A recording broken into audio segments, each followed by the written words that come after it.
Are you ready? You are now recording. Fantastic. It is now 7:35 and the meeting begins. Good evening, fellow commissioners and the general public. My name is Mike Chambliss, and I'm the chair of the Transportation Advisory Commission. Before we begin, please note that this meeting is being recorded and will be uploaded to the county website and on YouTube. To conduct this meeting wholly electronically and to effectuate both the emergency procedures authorized by new state legislation and FOIA, the Transportation Advisory Commission needs to make certain findings and determinations for the record. It is a bit cumbersome, so I ask you in advance for your patience. First, because each member of the commission is participating in this meeting from a separate location, we must verify that a quorum of members is participating and that each member's voice is clear, audible, and at an appropriate volume for all of the members. I ask that each of you pay close attention to ensure that you can hear each of your colleagues. I'm asking that each commission member participating in this meeting to state your name and the location from which you're participating when I mention your name. At large, Linda Sperling. I see she's just written a note, and so she's not going to be participating with us. So she is not here this evening. Braddock District, Kevin Morse. Present from Burke, Virginia. Okay, fantastic. Dranesville District, Mike Chambliss. I am here, and I'm in McLean.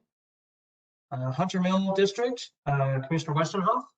I'm here from my home in Reston. Okay, fantastic. Mason District, Commissioner Hoskin. Roger. I thought I saw you listed there on the. Oh, you got it? There we go. Yeah. Roger, can you hear us? I can hear you. Can you hear me? Yes, we can hear you. Okay, good. Right here near Okay. 7 corners. 7 corners. All right. Okay. Mount Vernon District, Commissioner Sitnick.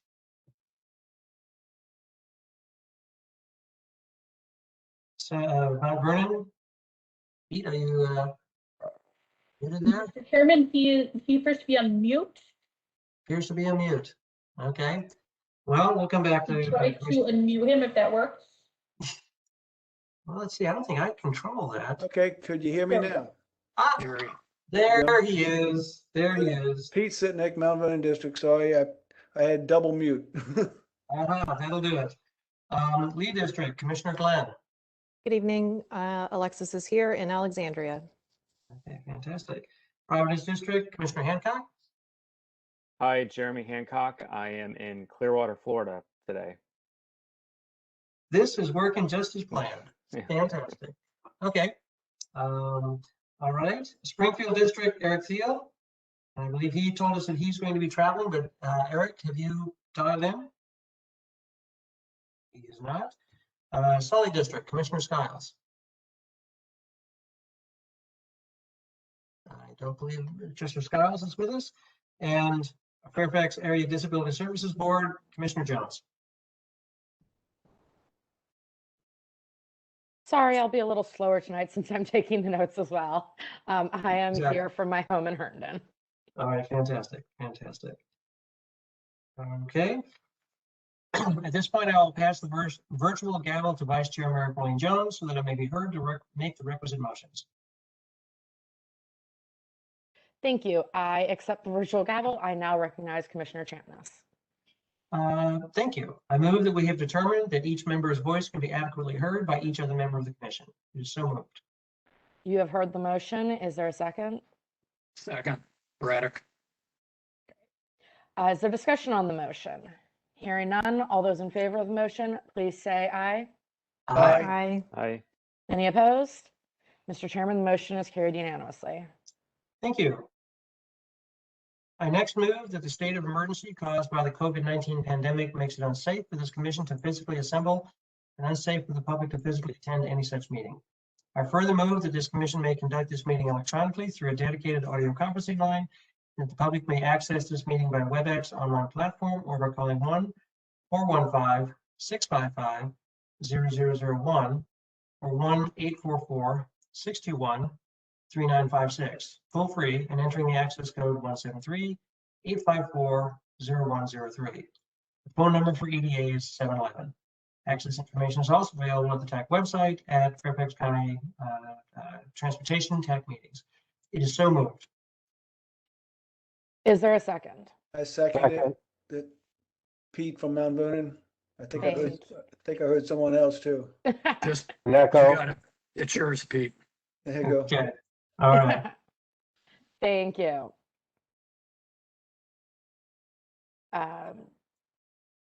Who's in favor? Sorry, Discussion? yes. Discussion. All those in favor, please say aye.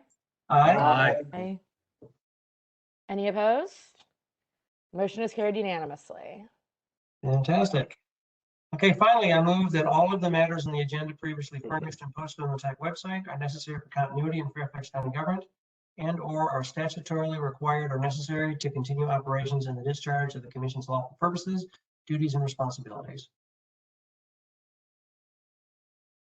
I so moved. Second. All right, great. Is there discussion on the motion? Hearing none, all those in favor, please say aye. Aye. Aye. Great. Any opposed? Mr. Chairman, the motion is carried unanimously. Fantastic. Thank you very much. Okay, we will now start the tax business per the approved agenda. So the first item of business is acceptance of the May meeting minutes.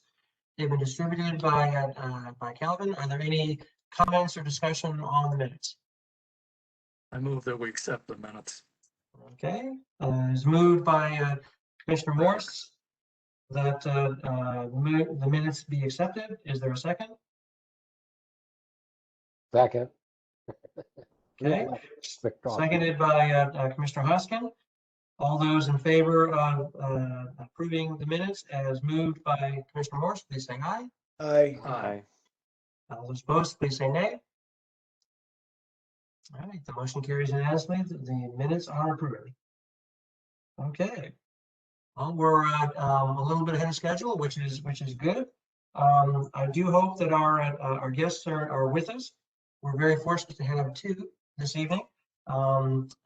First, we have Adam Cohen. He's a senior research manager from the Innovative Mobility Research Center at the University of California, Berkeley. And he'll be joined by Gregory Jacobs, who is with transit partnerships in Uber. This is a topic we've long desired to discuss. Chairman Morse is Chairman Morse. Commissioner Morse has kept Don't us have to on worry the agenda. about that. That's right. Please all take here. the gavel. Not a chance. Is long championed the idea of having the discussion. Very much looking forward to having it today. It is unfortunate, though, we did have to add a topic to the agenda to discuss the safe streets activities there, and so we'll have to allow a little bit of time for that. So we're going to be a little bit squeezed. That said, we can certainly come back to the issue later. This will be a topic I know we'll want to discuss, throughout the over time. But with that, what I'd like to do is introduce Mr. Cohen and ask him please to begin with his presentation. Adam, sir. Oh, I think you're muted. I double muted. Sorry. Can you hear me okay? Perfect. There we go. All right. Well, thank you for the opportunity to kind of present today. So as Mike mentioned, I'm a senior research manager over at UC Berkeley. And our research really focuses on the role of innovative and emerging transportation technologies, including shared mobility, micromobility, advanced air mobility, and automated vehicles. And so it's really great to be able to kind of share some of our experience with you today. Will you guys be kind of sharing the deck that I sent, or should I share my screen? Whichever works best for you. I have it ready, but if you prefer to share it, I'm okay either way.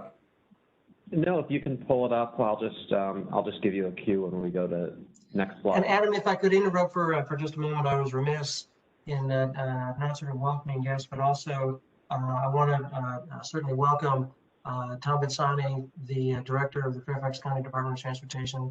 I see he's here this evening, and certainly some other members of the staff will be participating in the next activity there. So I did want to just mention that, Tom. Thank you very much for participating. We always welcome your attendance, sir.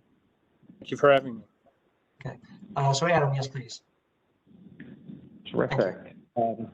And can we make the slides full screen if possible? Let's see if that works. Does that?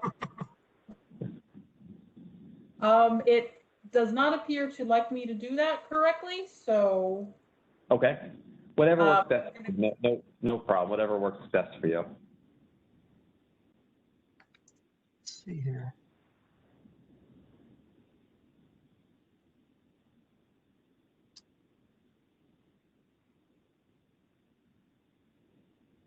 That might be the best I have at the moment. I apologize.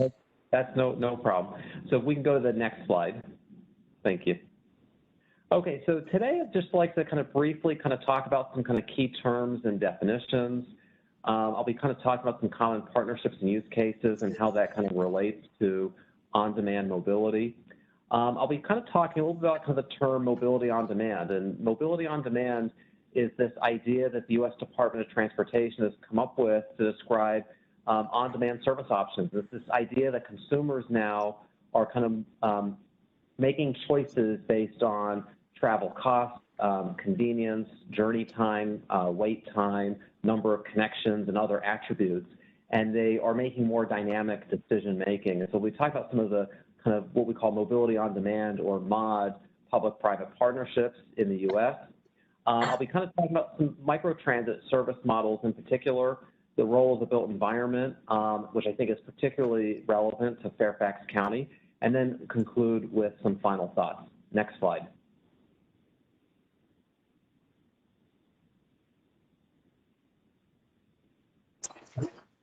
Okay, so I just want to start off with some kind of key terms and definitions. I'll be kind of talking about a few in my presentation and then in the discussion today.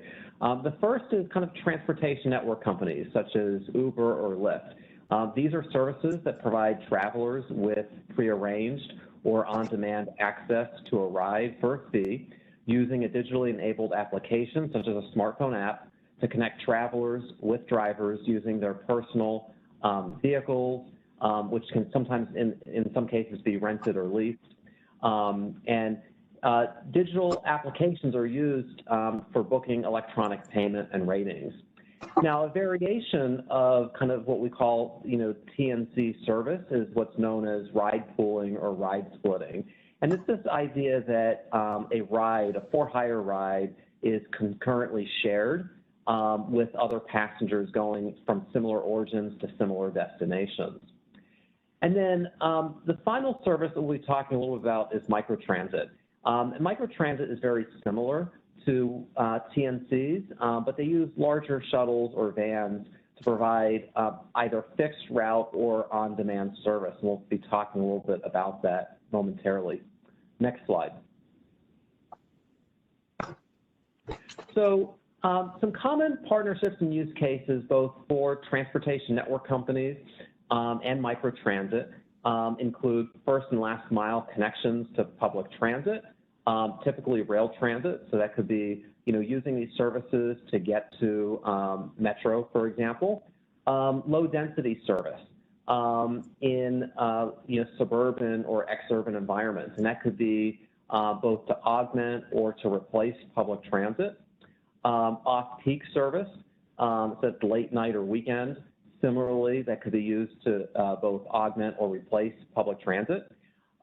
In light of the pandemic, we're also seeing kind of this transit replacement use case, this idea that perhaps the private sector may be able to operate more cost effectively or more efficiently or offer a better consumer service in certain markets. And so Arlington, Texas is an example of a market that has used microtransit to actually replace their public transit service. And then paratransit is another common partnership to provide mobility for older adults and people with disabilities. And there are many, many other partnerships that are emerging. Next slide. So this is some work that was done by a graduate student that works closely with us over at UC Berkeley. And this figure is from her work that kind of shows mobility on demand, public and private partnerships in the US. And so she kind of went out right before the pandemic and kind of cataloged both the first and last mile partnerships, low density partnerships, off-peak and paratransit. And so you can see that these are shown on the key on the right. First mile, last mile is in yellow, low density, I believe in green, red off-peak, and then paratransit, I believe it's blue. The slide's a little bit small on how kind of currently depicted in WebEx. But what you can see here is that these partnerships are pretty widely deployed across the U.S.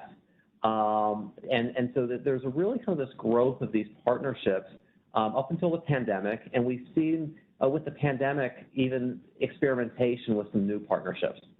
Next slide.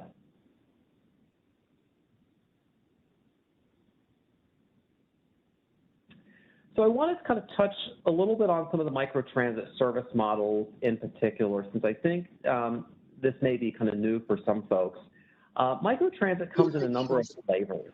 The most common one is this idea of kind of a demand responsive service known as a flexible route, where they offer dynamic routes within a geographic area, very similar to the types of services that are offered by paratransit in many areas. But microtransit can also offer fixed route services, just as similar to a bus route. It can also operate along fixed schedules, meaning that they operate on a particular time scale. And it can also be operated in a dispatch operations, meaning, a user, goes on their app and requests a ride on demand. Definitely the flexible route and on-demand service are the most common operational models currently in the U.S. Next slide.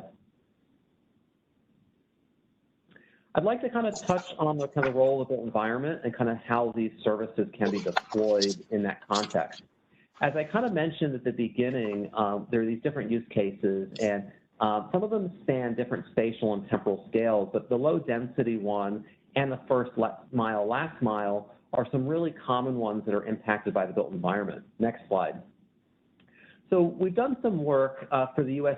Department of Transportation to kind of categorize different built environments and the types of use cases that could be deployed for each of these. And so this slide really depicts these different built environments: city center, suburban, edge city, ex-urban, and rural. And in Fairfax County, you really have almost all of these except for city center. City center would be really kind of your very dense urban cores, such as Chicago or San Francisco. But aside from that, you really have all these different built environments. And so it's really important to kind of tailor these strategies and partnerships to each one of these different built environments. Next slide. So I'll conclude with some kind of high-level thoughts here. Context really matters in terms of where these services are deployed, not just at the county level, but also at the built environment level. One size does not fit all for all users or for all use cases. And so it's really important to kind of tailor strategies to meet kind of a diverse array of stakeholders and users. And this could be for commuters, for midday or non-work trips. It could be for inside versus outside the Beltway. It could be for a variety of different built environments. Next slide. So we've got a number of resources that are available to the technical advisory group. These resources are available on our website at innovativemobility.org. Feel free to kind of check those out. The resource on shared mobility, equity, and other emerging technologies. Next slide. And with that being said, I'd kind of like to thank the Fairfax County TAC for the invitation to speak, our partners, including the U.S. DOT, for supporting our research, and I've included my contact information here, and I look forward to kind of our discussion and taking your questions. Thank you. Well, Adam, thank you very much. Appreciate the presentation, and I know from the earlier version, I could have gone on much longer, and there's a lot more to say. I know. I appreciate you, cutting down to the time we have at hand. With that, I open the floor up to questions from commissioners for the presentation here. The goal obviously was an intro, and I appreciate what you're doing that. So I'd be happy to lead it. okay, Kevin. Fantastic. I think if I'd sat down with you and asked you, what I'd be looking for, you hit it, and to do it with such brevity, quite a lesson, but very well done. And I would, hope we can have you back again. could you talk a couple of things, three, I'll shoot these out to you and you can answer them in the order you please. Have you had any experience with jitneys? I saw these in Florida where I grew up. Two, could you talk a little bit about that example in Austin, Texas? And then three, do you offer consulting services to various local departments of transportation like Fairfax? Just saying. Well, so let me hit on all of those, and thank you for your comments. And if I forget one of your questions, just feel free to remind me as I'm going through them. I know which one you won't forget. With respect to kind of jitney services, jitneys are kind of an interesting one because they kind of cross this realm between formal and informal transport. They're very common overseas. In the U.S., they're much less common, but they do exist in a fair prevalence in kind of the Miami-Dade and kind of South Florida area. In Florida, they're kind of more formalized. I think generally speaking, and I say this at a very high level generalization, in the U.S., what really distinguishes a jitney from a shuttle or even microtransit are two things.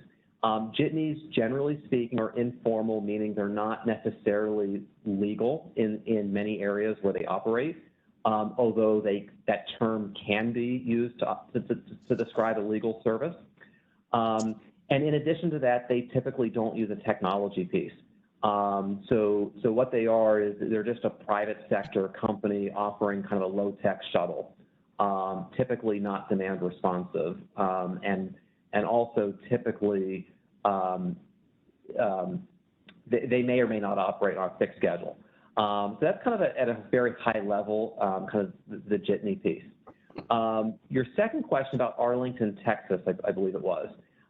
So was it Arlington or was it Austin that you wanted more information on? I think it was Austin that you cited as a micro. So that's Arlington, Texas, which I believe is outside the Dallas area. So Arlington, a little bit of context on Arlington. Arlington was one of the largest cities in the U.S. that didn't have a public transit service at all. And then a number of years ago, they established a limited fixed route service. And they kind of made the decision after operating for a number of years that they really couldn't operate very effectively from a cost perspective in a low density environment.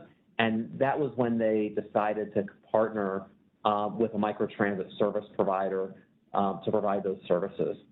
And then kind of to your third question, there are a number of different ways to kind of collaborate with us, both at the university or in other capacities. And I'd love to be able to kind of talk to you about that. And Mike can provide you my information to be able to do so. Well, I won't be stepping on Mr. Basadny's shoes with that one, but I just wanted to throw that out there. And then is the, as far as you know, has the Arlington example been successful? The Arlington has been successful, and I will give you some caveats, is that they have received additional funding through FTA's or the Federal Transit Administration's new Accelerating Innovative Mobility and Innovating Mobility Initiative, AIM and IMI programs. We are currently the independent evaluator on those. Those programs are just kicking off, so I can't comment on kind of the independent evaluation for that. but early evidence that predates the AIM and IMI program suggests that there are some potential positive outcomes from what they are piloting out there. Yeah, so I'll leave it at that. I will say that we have done a lot of work in the DC area, and we have been working with the city of Alexandria on their Alexandria mobility plan. So for those that are familiar with that, we have been doing some work with them on that as well. One last thing I just thought of. I don't know whether our Uber representative is on the call yet, but if he were, or if you were to stay on later, was there anything you'd want to make sure that he got asked? Well, what I will say is, we were the independent evaluator for the Mobility on Demand Sandbox, which included a variety of TNC and Microtransit partners. I won't say anything specific about one operator versus another. What I will say, though, is kind of thematically, it's really important, I think, for public agencies, if you're looking at kind of partnering with the private sector, whoever the operator may be, it's really important to kind of outline what expectations are ahead of time in terms of data sharing, in terms of integrating with mobility apps, in terms of integrating fare payment. All of those types of expectations, timelines, and terms become really important. And very shortly, we'll be having the findings from the Mobility on Demand Sandbox published, and I'll be glad to kind of share those with you, which I think will have some insight in terms of how to work with private sector operators and opportunities as well as challenges. Well, thank you very much. I hope we see you back here in the future and at a later date. Thank you. Thank you. Yes, I think, was it Commissioner Westenhoff had a question? I'm sorry. Yes, Okay, I go do ahead, Kelly. actually. My real concern with MOD is whether we're putting a lot of resources towards researching and implementing or whatever we're doing. We're putting resources towards something that is in many ways for many people a convenience. Like I can afford to use Uber, so when it's more convenient for me, I'll do that versus making my life fit when public transit is already operating.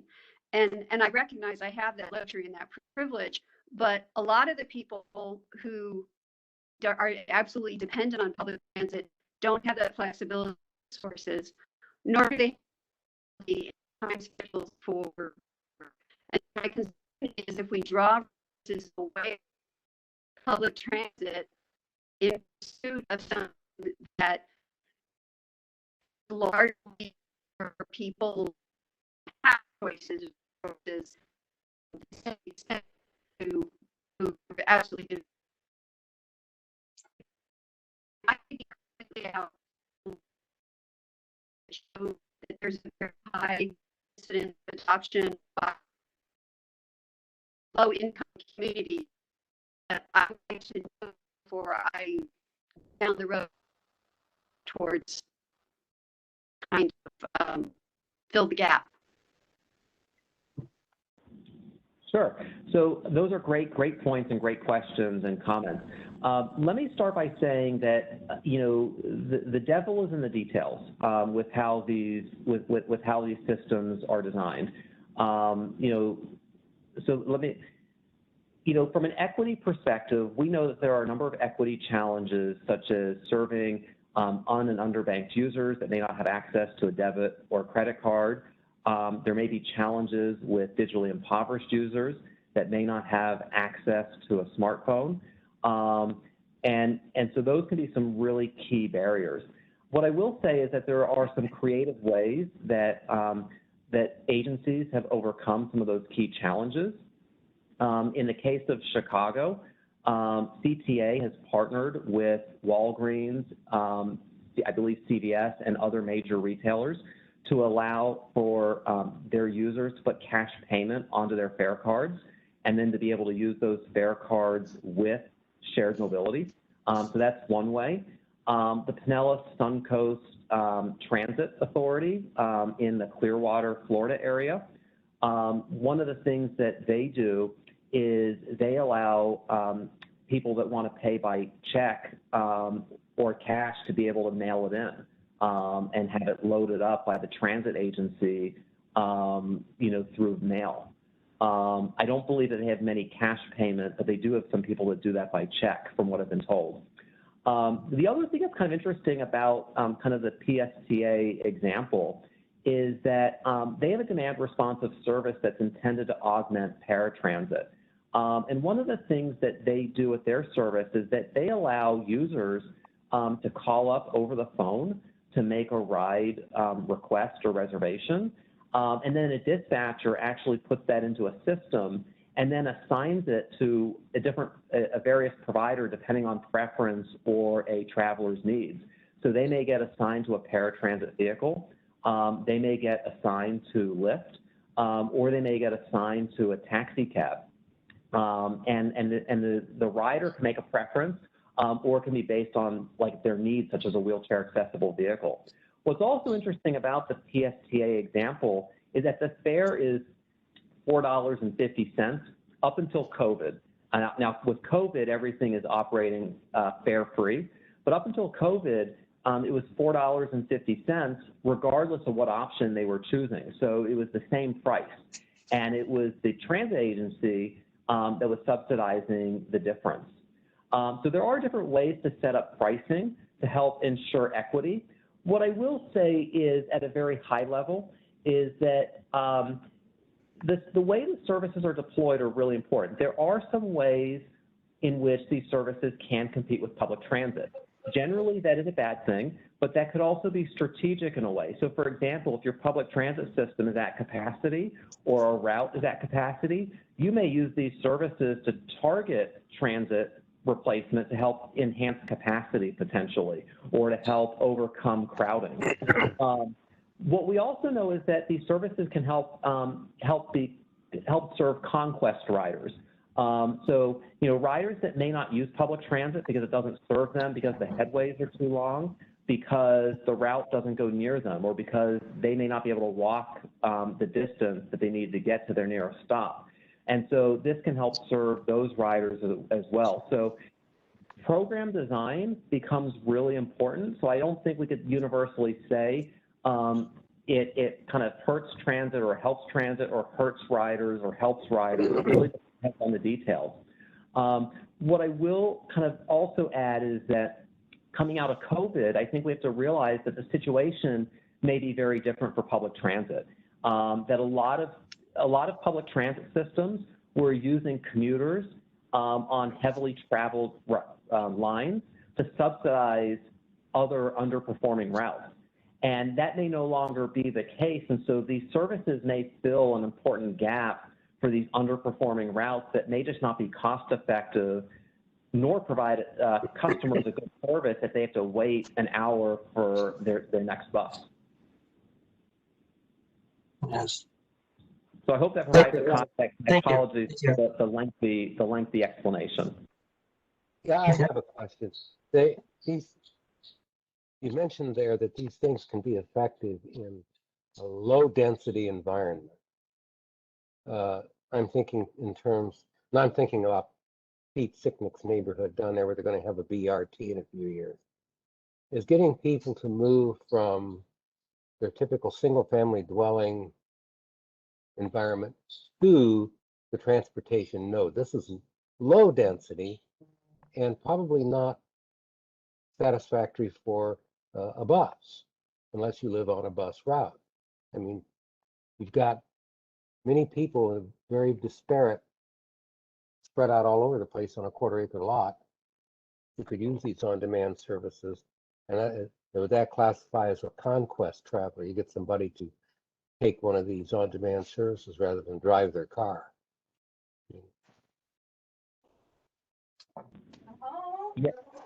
Yes, I mean, those are all great examples. What I will say that the Dallas Area Rapid Transit Authority. Here's some background. If somebody who's got their thing, thank you. How do you get them? Okay. I will say that there are some examples.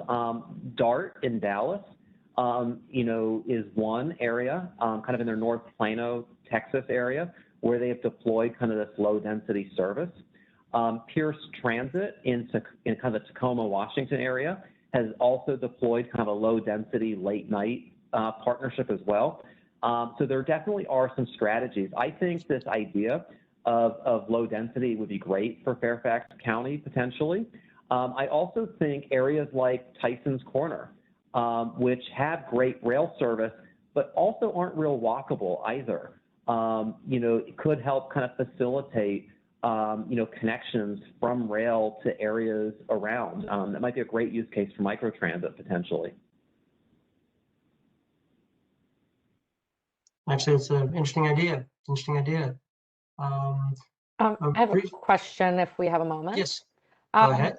So Adam, I am the representative for the Disability Services Board, and I'm going to be asking this to Uber as well, but what are some of the ways you see to help with those with disabilities?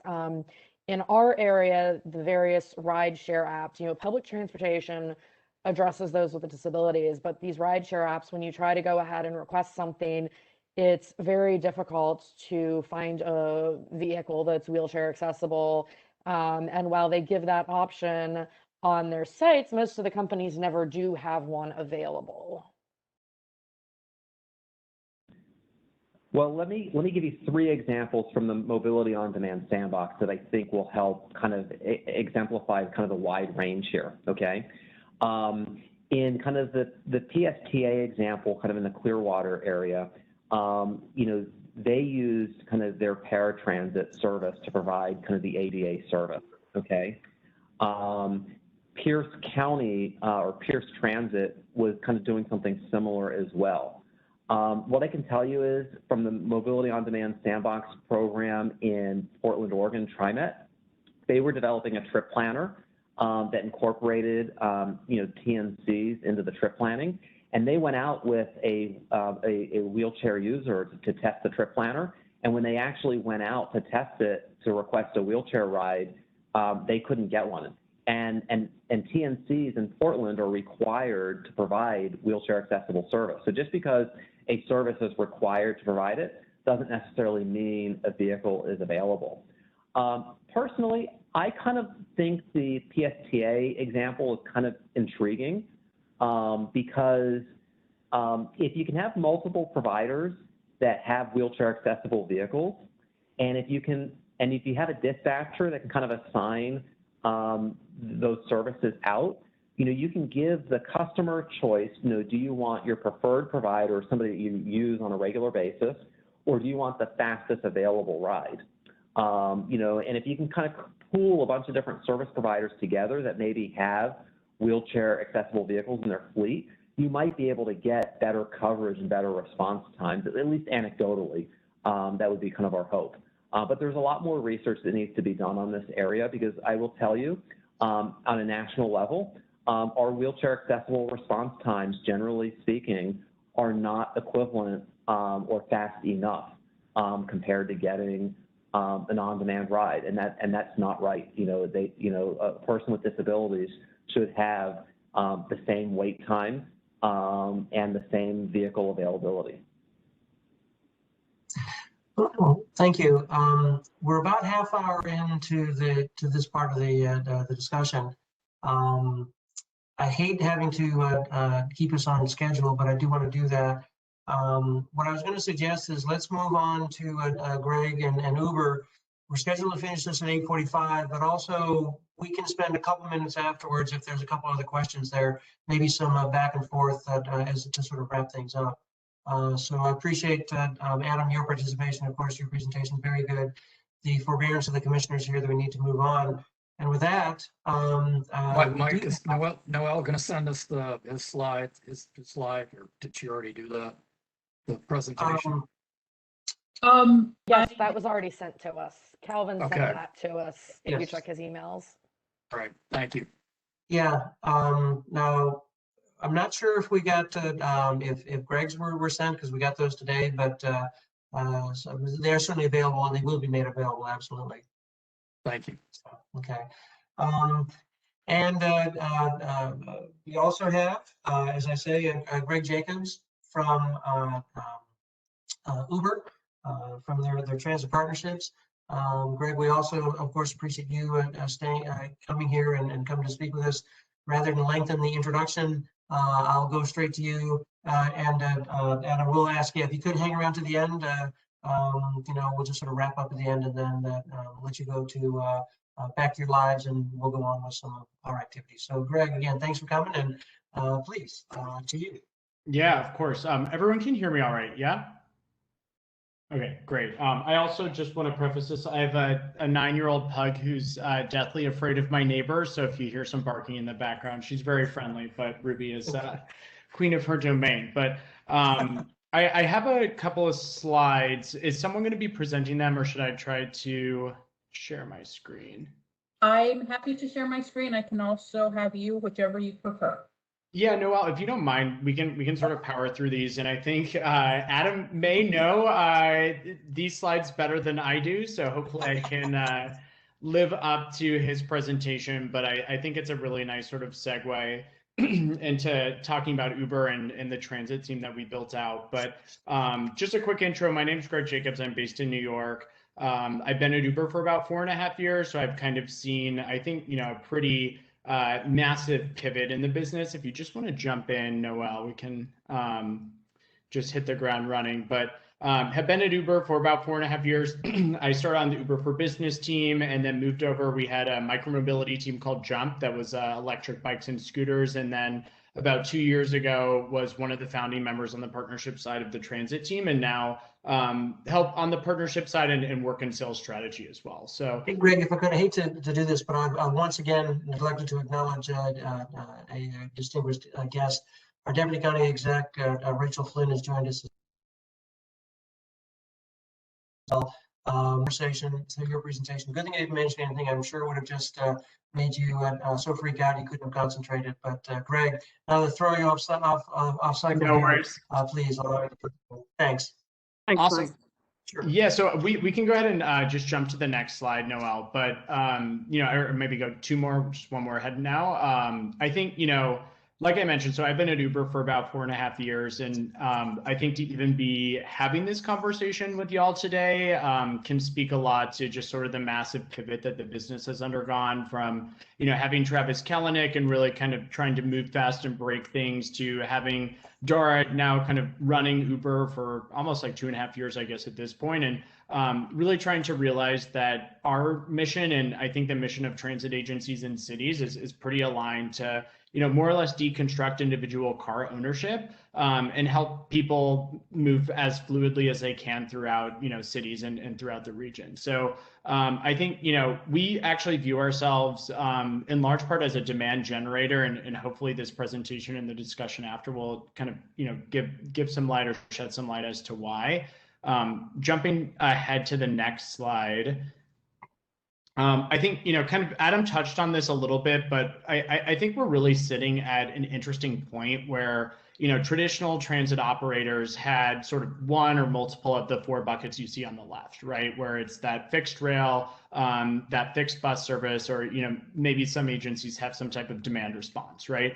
But the future, I think in large part brought on by smartphones, has been around for a decade or so at this point, is kind of moving from that siloed public transportation system into a really highly integrated kind of mobility ecosystem where, transit agencies and public transit systems are actually mobility managers more than just transit operators, right? So, thinking about how people move through cities most efficiently, it's not just, oh, let me take the bus. It's now, oh, I might take a scooter to the bus and then, hop on a bike when I get to the city to go, that last mile to my office. So I think that this is sort of the pivot that we're seeing. And I think it's just really exciting to kind of bring technology into the forefront and help sort of put all the pieces together. So just, jumping to the next slide. By the way, MAS, mobility as a service, I assume?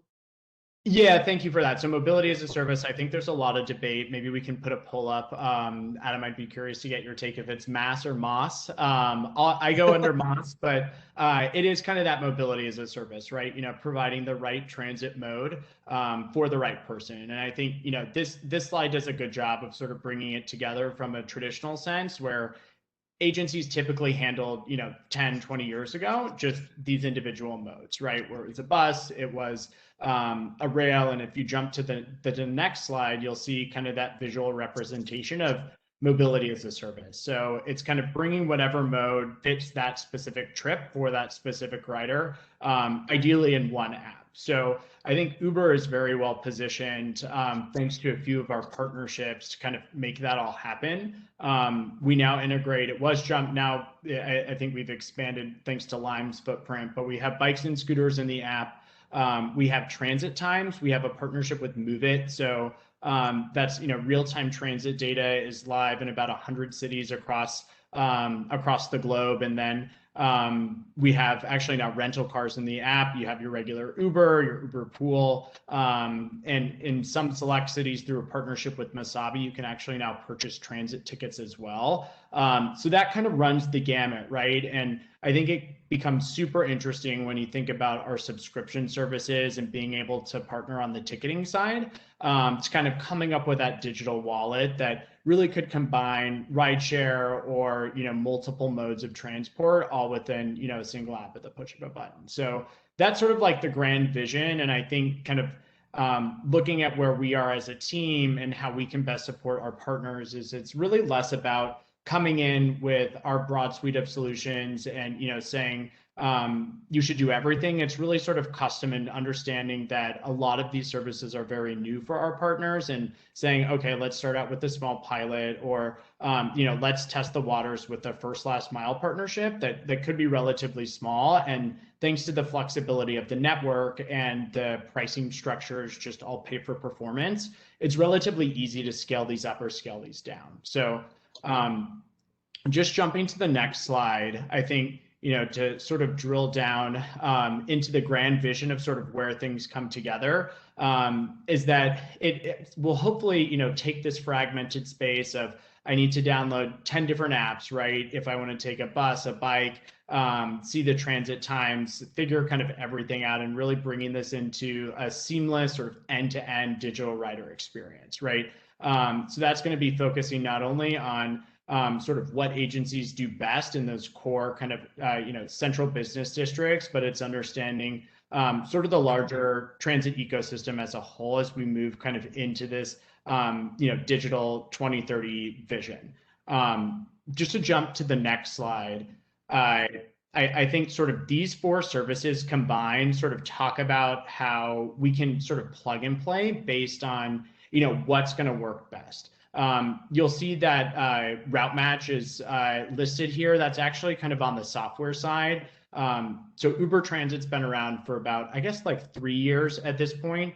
We had traditionally focused on kind of that rideshare microtransit that Adam described, taking our network, figuring out ways to have agencies provide subsidies to make those Uber trips more affordable. So, even that I get 15% off every Uber as an Uber employee, I'm still not taking an Uber every day to work. It's just not cost effective. But think of yourself as someone who, lives near maybe a bus rapid transit, but that bus stop's 1.5 miles away. And while you'd love to take it, it just doesn't make sense for you to take an Uber to the bus stop and then, the bus into the city. So if that agency could offer you, $5 off your Uber within a specific service area to get you sort of to or from that bus stop, and possibly journey planning to take you to your final destination, it kind of revolutionizes that ability and that reach of an agency to drive riders or drive adoption to the fixed route system. So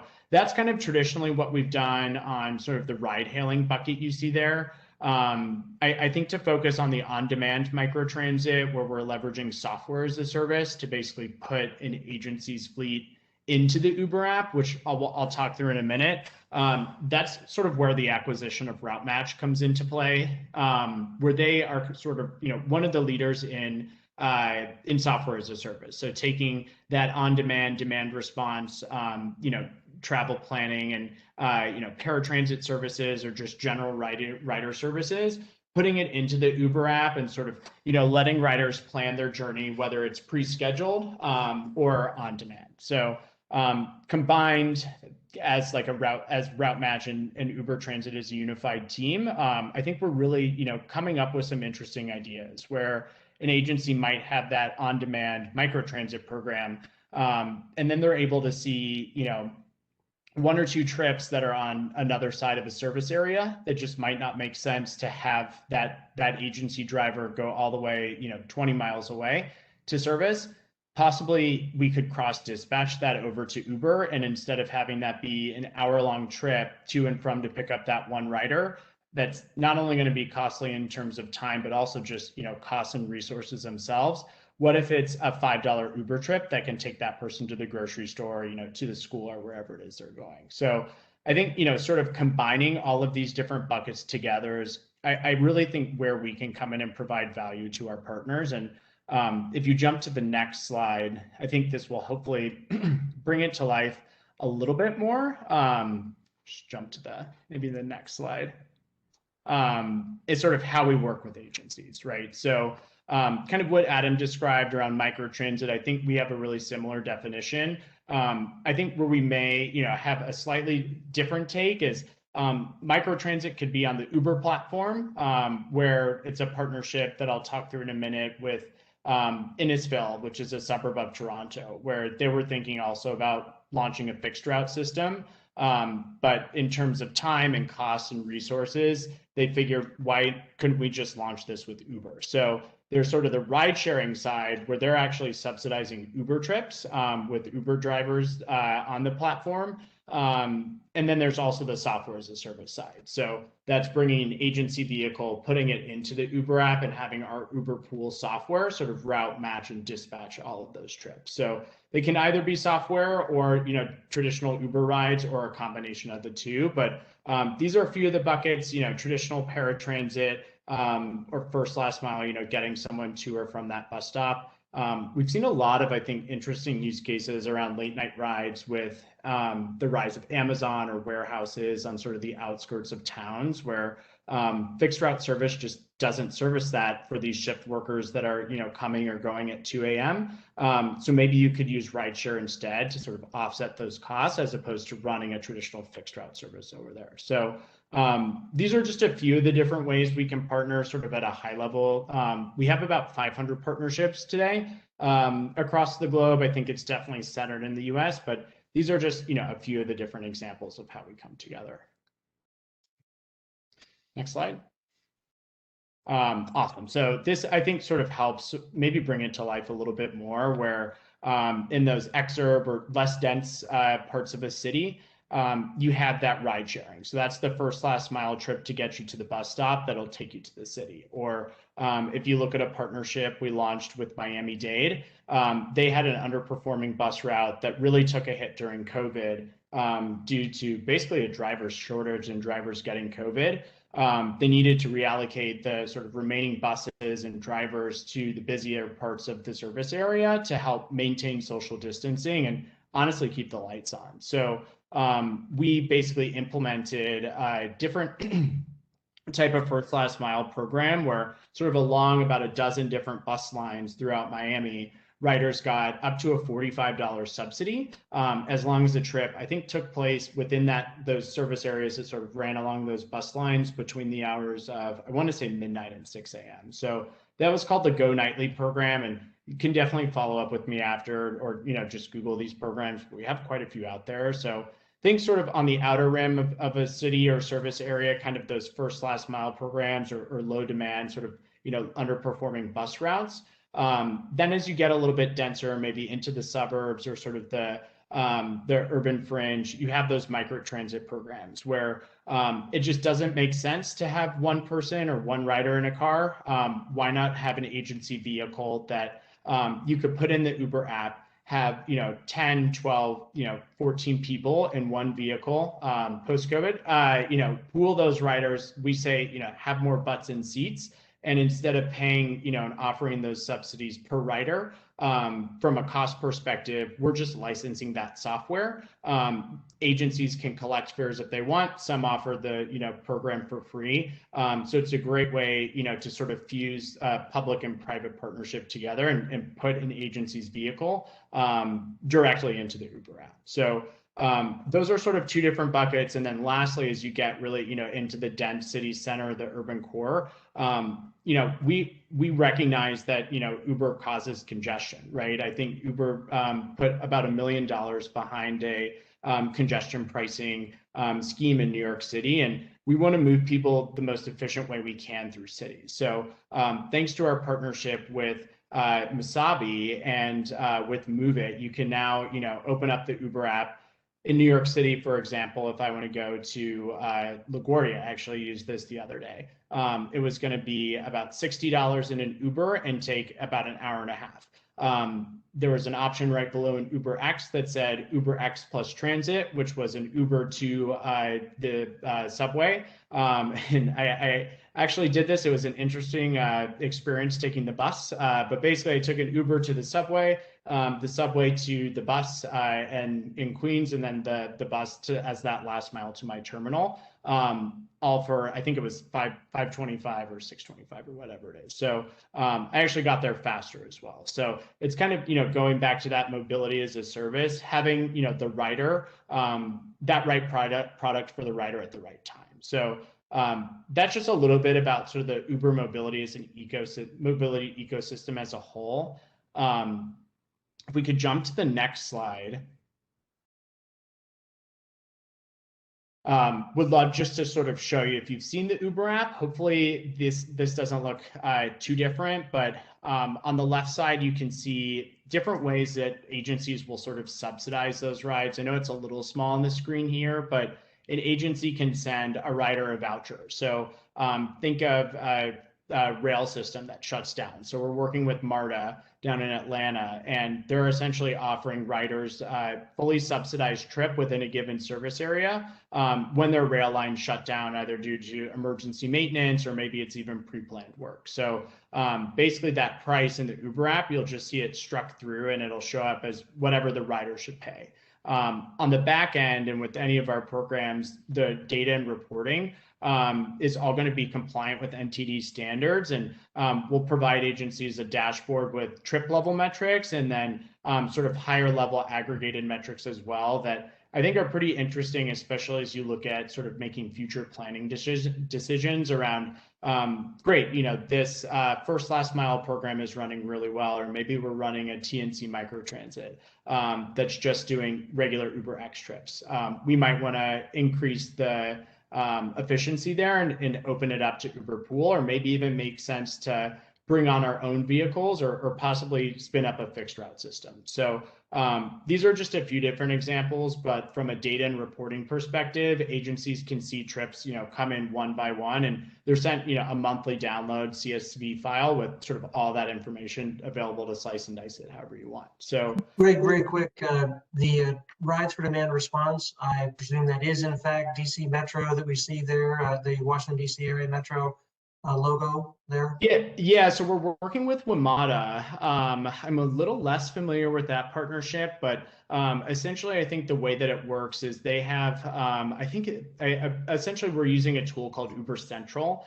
So we get a list of riders from WMATA. I think it's a couple of hundred riders a week.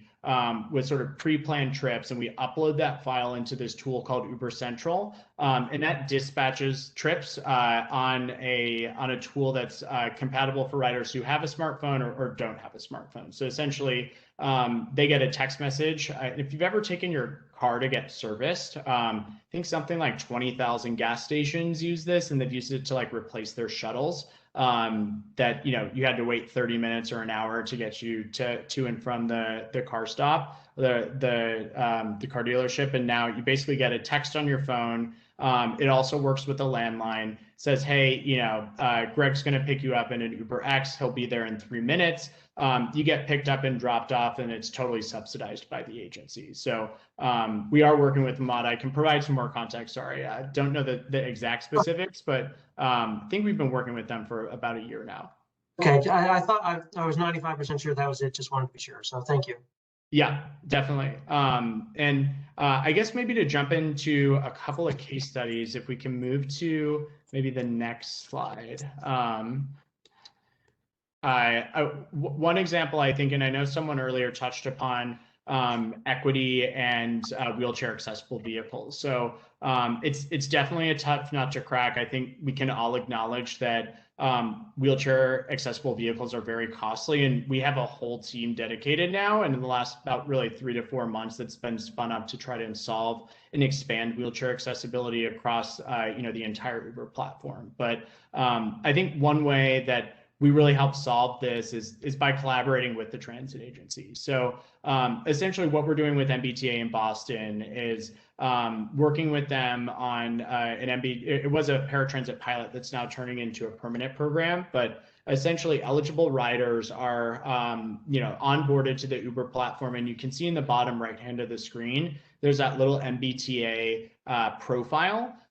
So only eligible riders are able to tap into this benefit. But essentially they can get Uber X fares for as low as $2, Uber pool fares for as low as $1. And then we worked with MV Transit to bring on additional wheelchair accessible supply for the same price as an Uber X. So it was really surprising sort of as I ramped up with the team to learn just sort of how many trips are on Uber X. And, when you think paratransit, you think instantly those, wheelchair accessible vehicles with the lift, but, so many people are using paratransit with maybe a broken arm or, there's something that they can, still request an Uber X. But there's that Uber Wave option available, and you can see the ETAs are more or less, more or less the same, or try to be as comparable as possible. So that's one way I think, we've helped MBTA innovate, and I think the results have been really, really encouraging. From a cost perspective, we've helped bring down per trip costs from about $46 per trip to $17.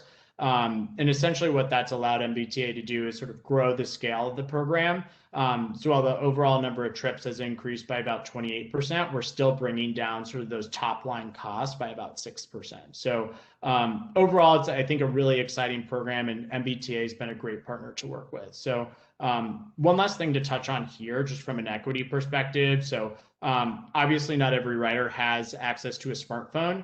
MBTA has a call center. So riders, if they don't have a smartphone, you can log on to the Uber desktop site to request a trip.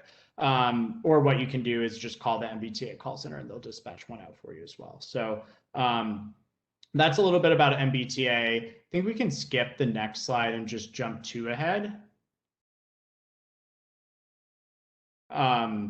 And this, I know Adam touched on it, but our partnership with DART is, I think, super interesting as well. So there were some underperforming bus lines in a few different service areas around, the greater Dallas-Fort Worth area, and we partnered with Dallas to basically, help offset that. So in the zones you see on the right, depending if a rider is going to or from one of the DART rail stations, or they're just looking for a trip within the zone, they'll get a subsidized Uber X or Uber Pool trip.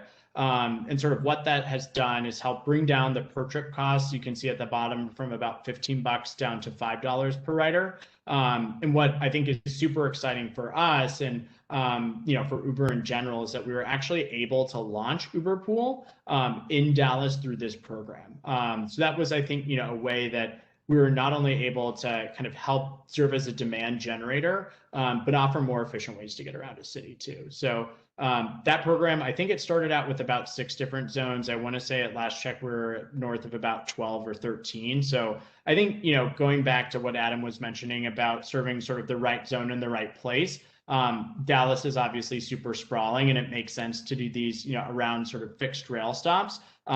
Certainly wouldn't be a program that would make sense, in downtown Dallas or downtown DC. But that's just a little bit more about sort of what we're doing with DART. One last thing I'll touch upon here that was, I also think, pretty interesting is that, most of what you're seeing here is taking place in the Uber app. We have a partnership with DART. So within the GoLink app itself, riders can request these trips with those subsidies. So we are integrating with that app. It's definitely been an interesting journey internally to get to that point. But for public agency partners, this is definitely something we can lean in and support depending on the size of the partnership. It does require a lot of engineering resources on our end, but I think it's super exciting to see riders being able to take an Uber Pool in a public agency app to get them to the fixed rail stop. It's pretty meta, but I think a pretty cool story. So that's a little bit more about DART. I'll touch on just, I think, one more. We can go ahead and skip just 2 slides ahead to Innisfil. Actually, if you just want to skip over this one, Noel, we can go maybe a couple more ahead. So Marin, yeah, so this is great. So the sort of two previous examples that I walked through quickly were like tapping into the Uber Rides network, where an agency can say, hey, we'll offer $5 off, $10 off an Uber, and cover a portion, the rider will pay a portion and make it sort of more affordable for everyone. What you see here on the right is where the agency has 5, 10, 15, whatever the number is, vehicles with their agency drivers, and instead of tapping into the Uber network, it's putting those vehicles into the Uber app. So agency drivers will get onboarded as Uber drivers, and then an agency will be set up with a fleet management dashboard, and they can sort of control the service area, the subsidies, what riders pay. Then from there, we can keep this open to anyone in a service area, or say it's a paratransit program, and only riders that are tagged as eligible, kind of like MBTA, would be able to see that Marin Connect vehicle pop up. But I've tried this actually out of Marin. It was the first program we launched kind of in the heat of the pandemic last year. But you can see, based on the fare, it's going to be super competitive, and it actually is faster than an Uber pool. So that $4 gets passed directly back to the agency. That's just money that the agency collects. We charge that monthly subscription. And it's been, I think, super interesting to watch this scale, especially now with the acquisition of Route Match. I want to say we have upwards of maybe 5 to 10 of these programs live across the country that sort of bring an agency's fleet onto our platform. So I know that was a lot all at once. I hope this was enough to digest at 8:40 on a Monday or Tuesday night, but that's all I got, I think, for now. So we can open it up to questions, and curious to get a conversation started. One of the issues that we have, and it's well known, is your relationship with the legacy transit agencies, whether it's WMATA or the legacy taxi cab companies. This has been periodically a source of conflict. Is this going to make this beautiful scheme insurmountable? Because you have to, are your people employees? Are they contractors? This is going on and on and on. And how are you dealing with that? I mean, it hasn't been that many years since they were issuing cease and desist orders for Uber down here. That was about 4 or 5 years ago. Yeah, I mean, I think it's really interesting, right? And with sort of our relationship, maybe to touch on with taxis. So what I think is just sort of mind blowing is so Uber in the UK acquired a company called AutoCab. In the US, it's a little bit different, but in Japan, in the UK, it's tough for us to get from a regulatory perspective into certain markets. And so rather than trying to sort of disrupt the beast like Uber might have done, 5, 6 years ago, we're actually now through AutoCab, you're able within the Uber app itself, I should say, able to request a taxi from a local provider. So it's, I think in that sense, super interesting where Uber is able to expand into a new service area by partnering with a local taxi provider.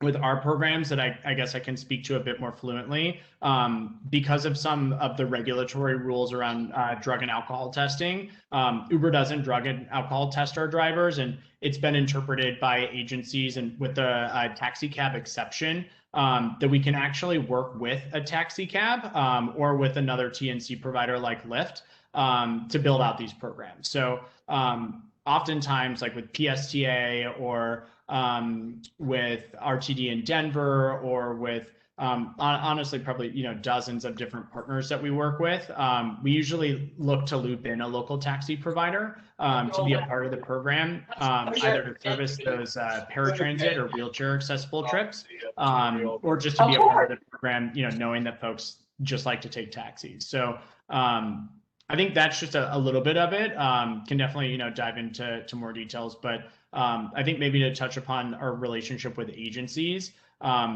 it's definitely been interesting to speak with agencies and sort of get their take. I totally recognize and can appreciate that Uber Transit isn't for every transit agency, but at the end of the day, I think it's I think every agency that I've spoken with, at the very least, can appreciate that Uber is less trying to I think, disrupt and more trying to partner and say, hey, there are really good things that agencies do, like moving people through city centers and in high capacity vehicles is just, your expertise and something we're not trying to touch. Our view is sort of how can we serve as a demand generator, help agencies build back better and funnel more riders to the fixed route system, through a first last mile partnership or helping an agency allocate more resources like Miami to decrease headways in city centers and sort of let us fill in the gaps where, traditional fixed route service might not be that efficient. Just very quick, and then I do want other commissioners to ask, but I think it's obvious, but I'll just state it to make sure it's obvious. I mean, obviously, if a driver for an agency works for the agency, they work for the agency. So that issue of whether they're independent contractors or work for Uber is an issue when you're working with an agency, because of course they are employed by the agency, I presume, correct? Sorry, can you repeat? I didn't fully understand the question. Sorry. Well, I know you mentioned that, talking about agency drivers, sort of onboarded as Uber drivers, but not Uber employees. They would still be agency employees. You're just using the Uber technology, Uber app to schedule the rides, I take it. Exactly. Yeah. So with our software as a service, we're just licensing that software out, versus serving as a marketplace and platform for independent contractors, on the traditional sort of ride side of the business. Okay. Thank you. Other commissioners, I know Commissioner Jones will need to ask her question, but also there are other commissioners who. All right, Mary Pauline, go ahead. Yes, Mike mute. And sorry, it's a difficult question in our community. I know you're trying to go ahead and you've mentioned you now have a department focused on the wheelchair accessibility, but any of the rideshare systems, taxi providers, any of that are all supposed to have a certain percentage of the vehicles that are wheelchair accessible. And I know that when I go to my disability meetings, it's talked about, at least within Fairfax County, that while that wheelchair accessible option is shown in Uber, anytime someone tries to request it, it comes up as no rides available. And, how are you trying to, obviously partnerships help with that, but, and prices aren't even really something that most of the people I talk to are focused on right now. They just want the ability to actually get the rides, and then the price would be a down the road issue. So how is that kind of trying to be addressed to make sure more vehicles are accessible? Yeah, so I think listen, it's definitely a tough nut to crack. And if the answer were simple, I probably wouldn't have a job, but I think it can be in a few different ways that we're solving it today. One is by onboarding an agency's fleet, onto the Uber app, and partnering with different agencies like Marin, for example, that have wheelchair accessible vehicles, and we can help provide that supply in app today.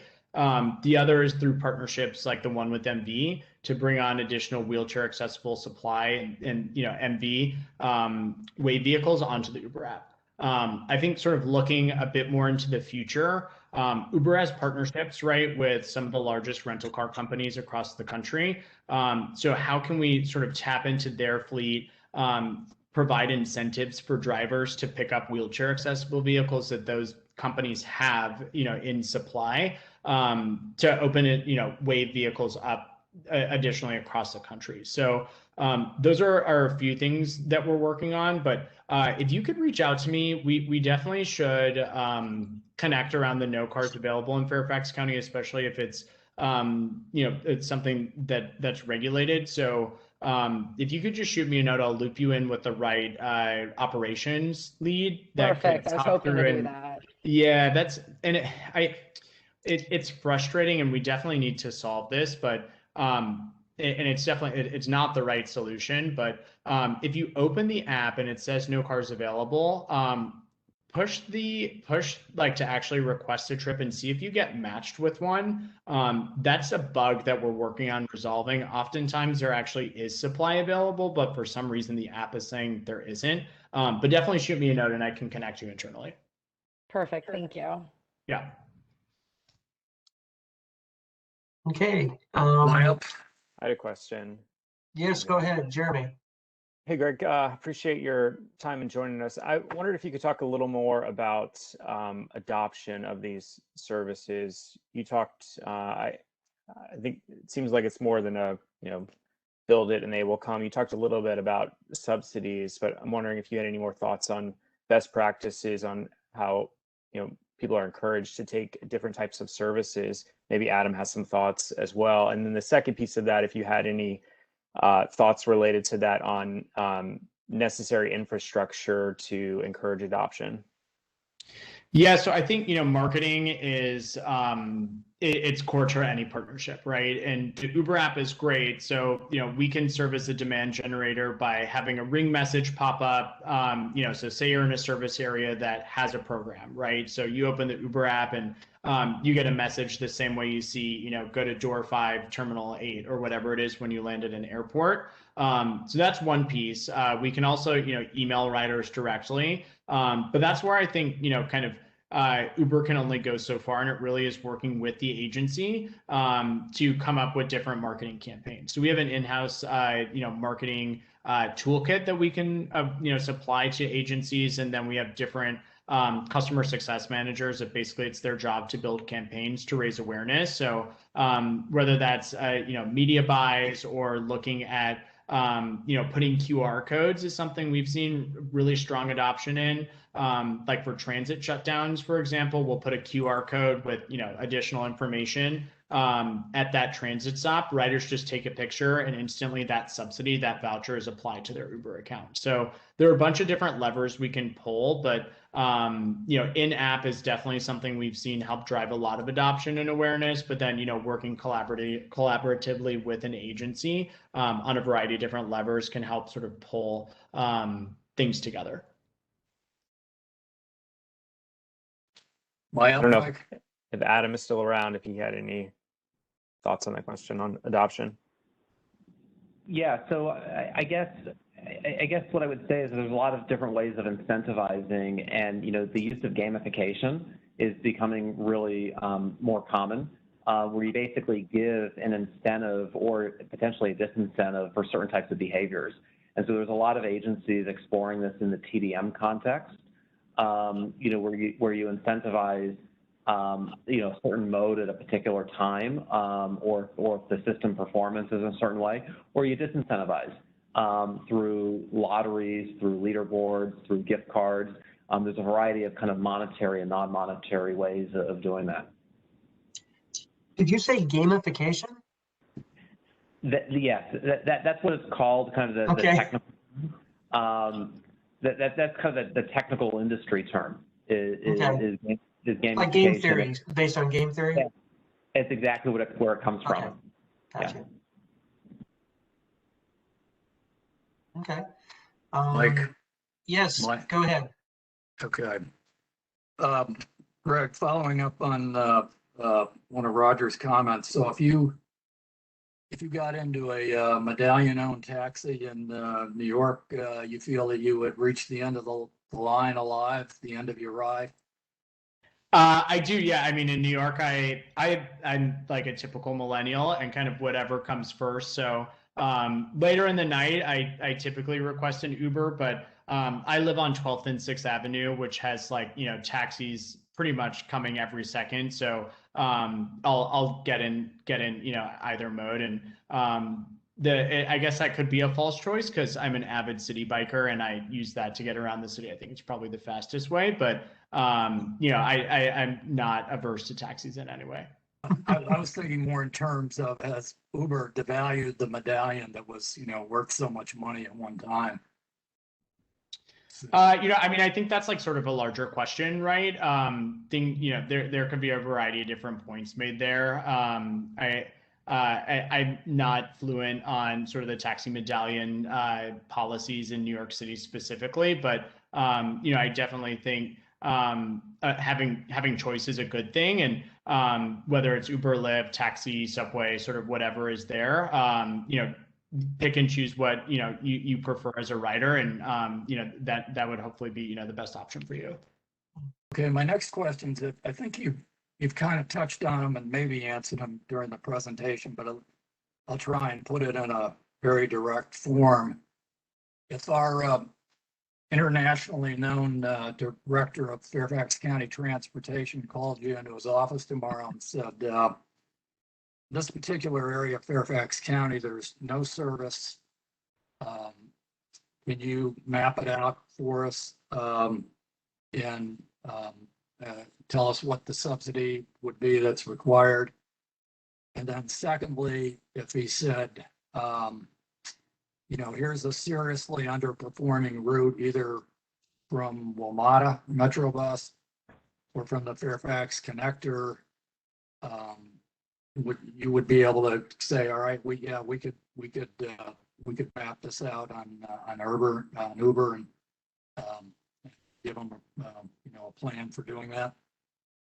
Yeah, I mean, I think first I'd probably be super excited to be invited into an actual office for the first time in about 15 months. But I think that's sort of, you know, what we do all day, every day, right? Is, you know, Uber has, you know, probably while we've been on the call today, probably, you know, at least a couple 100,000 trips have been completed. And that's just sort of a drop in the bucket in a decade of historical data. So we bring that to the picture in every conversation. We work with our partners to identify the service area. It's definitely a bit of a partnership, right? Like we hope that partners have identified sort of a specific service or bus line, but we'll work with you to sort of draw up those plans and identify what the subsidies should be. And, you know, the more, the higher the subsidy is, the typical, you know, higher the ridership is. And we can build in a bunch of different safeguards so that costs and spend are under control. You know, for example, riders can get up to $5 off, you know, on up to 10 trips per month.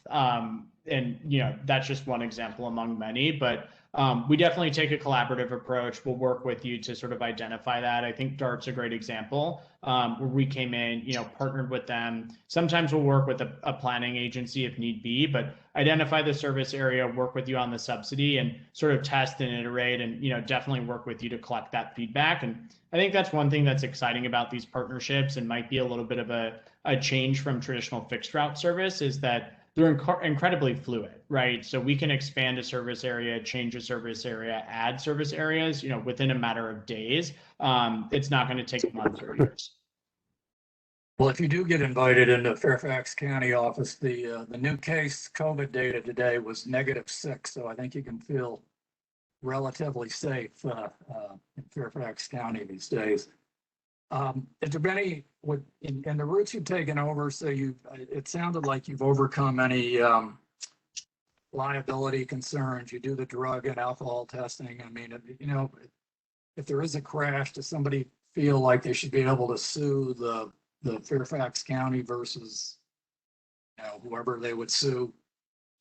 Yeah, so I think that's sort of one thing I think that Uber really helps stand out in, and standing for safety is sort of core within the product itself. And I think maybe to take it a little bit higher level, we have a ton of different safety features, whether it's, you know, a 911 button directly in the app or, you know, an accelerometer, excuse me, in every, you know, driver's smartphone. So we can see, you know, if they're speeding, if they're making sharp turns. Then we, you know, if, you know, the 1 in a million happens on Uber 15 times a day, right? So we have an incident response team that will come in and, you know, sort everything out as efficiently as possible, and a customer success manager that's obviously there to help along the way. Every Uber trip is insured with Uber acting as a primary insurer up to $1 million of coverage. You know, we can expand that or, you know, change that based on specific partnership requirements. We also require all of our drivers to go through third-party background checks, carry the state mandated liability coverage. So I think there are a lot of different checks and balances in place, and we can get into the nuances of an agreement, and, you know, definitely encourage you to go on and look at RFPs, because I think a lot of the language is public, but you know, definitely can work together on that. But I think sort of the different insurance measures in there will hopefully suffice. Well, So one last thing you might enjoy, because at the beginning you mentioned even as an Uber employee, you don't always take Uber because it's maybe not the cost-effective trip for you. So this weekend Sunday being Father's Day, we're celebrating dinner in Alexandria, so I have to get from Burke to Alexandria and back. And I don't know whether this is more of a concern on my projected alcohol consumption or my nighttime driving skills, but my son has insisted that I that he pay for an Uber trip both ways. And I said, no, it's just too expensive. I'm not going to do it. So it had been a lot of back and forth. I finally compromised and I said, all right, I will get there via Metro and then you can pay for the Uber trip home. So. All right. Well, you like to see that. Yeah, I think it's that's great. I think there was just a study that came out. If you go actually to Dara to his Twitter, I saw him tweet it out. If you look at Uber, and I forget which cities, I think it was in Florida, sort of pre and post Uber drunk driving accidents, especially on like Friday and Saturday nights. It's just so interesting to see how they've come down. So I'm all for transit. Every city that I go to, I try to see on a metro or by bike, but obviously Uber fits in usually when I'm going to or from the airport. So hopefully you'll have a great Father's Day and enjoy the Uber ride home. Just remember to wear your mask and you'll be all set. All right. Thank you so much. And I hope we can have you back again. It was excellent presentation. One of the questions I have here. Roger, I'm sorry. It's 9 o'clock. We have, I'm sorry, can you make it very, very quickly? We do have to move on. Are these subsidies really a way of enticing people in relatively wealthy suburbs out of their cars? I think in some cases they can be, right? Traditionally, I think our partnerships aren't necessarily in the most affluent areas of the city. So it really just depends on the partnership. I do know sort of internal numbers that we look at, like the Uber for Business team measures the lifetime value of a customer, and acquiring, a banker from Goldman Sachs that can expense a trip when they're going to and from the airport is definitely an item that's top of mind for them. It's not for us. We're not so much focused on acquisition. It's just not a key driver with us. It's more so sort of what problems are we trying to solve for the agency. But it definitely depends. There's like a wealthy suburb, I'm forgetting in which city, but they're thinking about offering, total microtransit programs. So that example, yes, but then, having a first last mile program or transporting people in food deserts to get them to the grocery store, I think it's the, totally opposite side of the coin. Well, certainly it's intriguing to see, in effect, having more vehicles that the app can draw upon. Certainly gives you more flexibility there, and certainly makes a lot of sense. I regret that we're not able to keep you here longer, but what is it they say? Leave them always wanting more. I think it's pretty clear we, do want more of both of you, and certainly commissioners, you're welcome to reach out to either of our panelists here. I do apologize, we're able to ask more questions. We've had the chance now to do an introduction. This is extremely helpful because now we are at least passingly conversant in what's happening in some of these groundbreaking areas. So those of us who are of an age, it's good to know. Although even though I have the gray hair, I'd like to think I still am young in heart.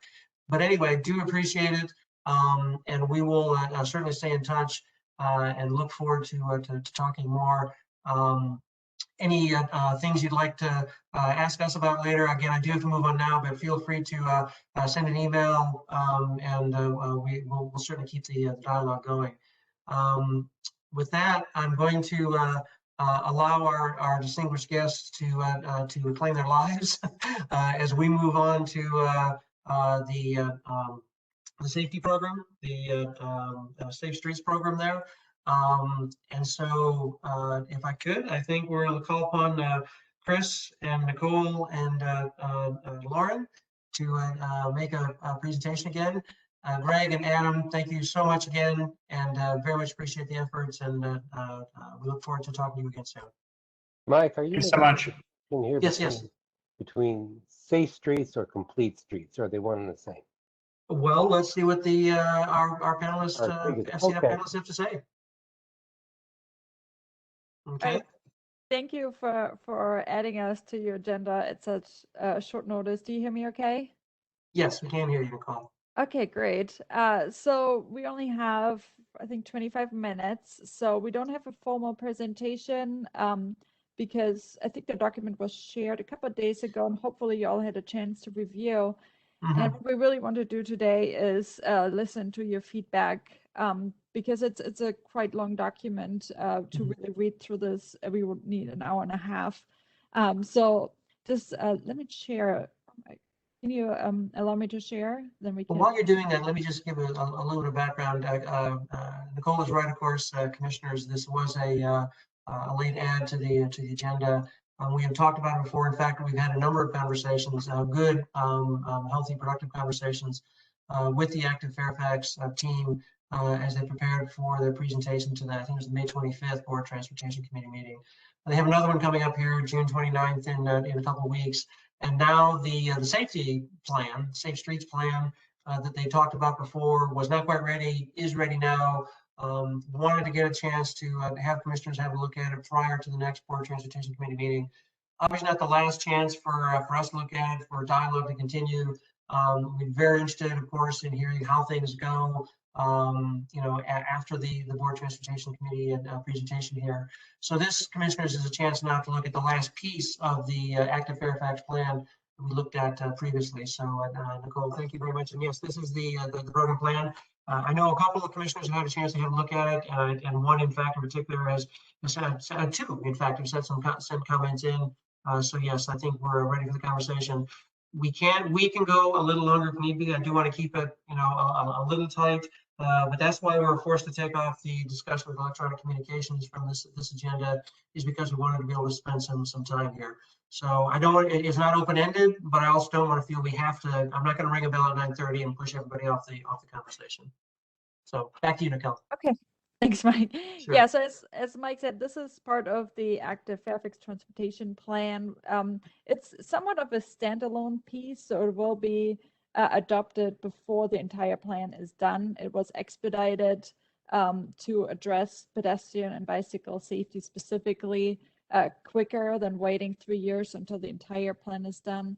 So we moved it to phase 1 and allocated funding to the development of a Safe Streets program plan. It used to be a systematic safety, and based on the feedback we received from either your group or another committee we presented to, that systematic safety was too technical and didn't quite speak to what this program is about. And Vision Zero was also a term that is not necessarily very descriptive of what it's about, and sometimes confusing, and it takes a lot of branding and public outreach to even explain to the public that this is safety related. So we decided to go with Safe Streets as a very descriptive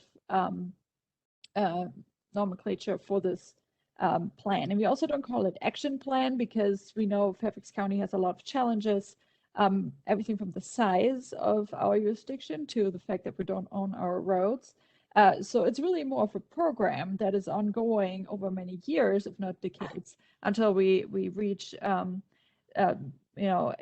state where we can have a truly safe transportation system. For smaller jurisdictions like Arlington and Alexandria, that can be done much quicker because they have fewer challenges, and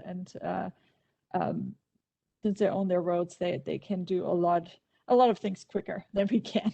So what the document that we put together is really a framework for this new program that we're hoping to establish. A lot of these recommendations require additional staffing or additional resources such as funding to be implemented. So we created this as a type of menu to choose from depending on what we could accomplish in a short term, medium term, or long term with a variety of stakeholders and different agencies and the public and community organizations working on this together. And it's kind of flexible what those timeframes actually are. And I want to mention that they're not based on priority. So just because something is a short term doesn't mean it's the highest priority. It means that it's a low-hanging fruit. It's easiest to accomplish either because it doesn't require additional funding, it can be done internally at FCDOT, it doesn't require buy-in from other stakeholders. So the longer the longer term recommendations are a lot more complex, and we need to build in that time to work towards those goals.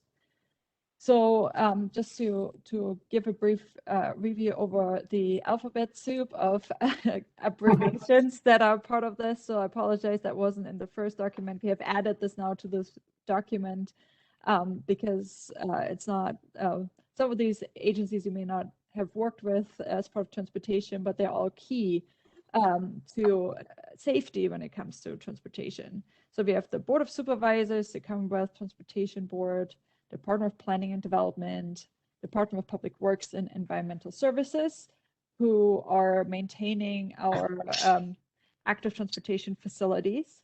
So that is in that department. Office of the County Executive, the Park Authority, Police Department, Public Schools, Health Department, Land Development Services, Neighborhood Community Services, National Park Service, Office of Public Affairs, and Virginia Department of Transportation, of course. So this whole concept is based on a few principles. And this keeps changing. I keep correcting it, I swear, but it always wants to change it back to principles, which is, I guess, this British spelling. So these principles come from the international best practices on Vision Zero, and we have edited them a little bit. It had originally a stronger focus on the vulnerability of people that are not in cars, and also the mistakes people make. But we focus here more on the shared responsibility when it comes to the design of the roads and the management of the roads, but also that drivers and other road users all have a shared responsibility in keeping our roads safe. And that they're really avoidable if the roads are designed correctly and safely. Even if a crash happened, it doesn't have to be a deadly crash. So, and that's really a proactive approach. That's also a key part of this philosophy, is that we don't just react to crashes. So crash analysis, of course, is important to understand where our safety issues are, but not just fixing those crash locations will not prevent similar crashes in the future, because they can happen anywhere. So making the whole system safe is really the goal. And we have the recommendations divided in basically categories by theme. So we have a governance and management category that mostly addresses what like more of an internal staff focused recommendations, like the establishment of a Safe Streets program, of course, and the staffing of such, as well as some of the funding that is needed to accomplish maintenance and implementation tasks, but also management. Then we have a category in equity and social justice. However, equity is, of course, integrated in all of these different categories and all the recommendations, but we wanted it to stand out in its own category with some specific recommendations on equity as well. And we have some recommendations on policy and comprehensive planning. Of course, a Safe Streets policy would be a good start, as well as a complete streets policy that goes to the question of the commissioner. So a safe street and a complete street, of course, they have something in common. I mean, ideally, the complete streets is also a safe street, but it's a slightly different approach. Just because a street is complete doesn't mean it's necessarily safe. Ideally, it will be both applying the principles.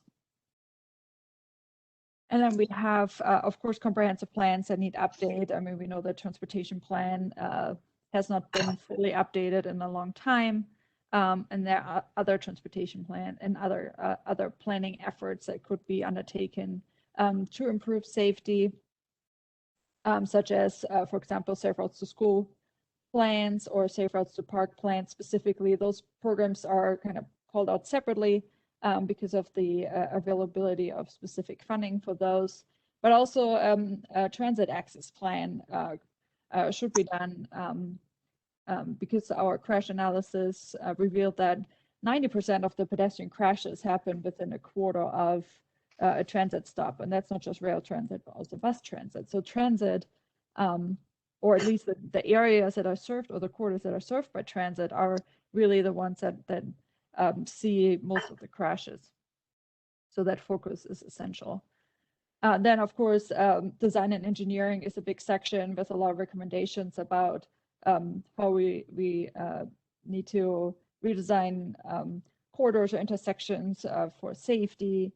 Speed reduction is a big point of this. Of course, if a car goes slower, if there is a crash, the likelihood of a fatality decreases and severe injury decreases. So we always say in the safety in transportation, there is a silver bullet, and it's really the speed reduction. I mean, if the cars go really slow, as they do or should do in big, particularly urban areas, it really does have a significant effect on increasing the safety for everyone, not just for pedestrians and cyclists, but also for drivers.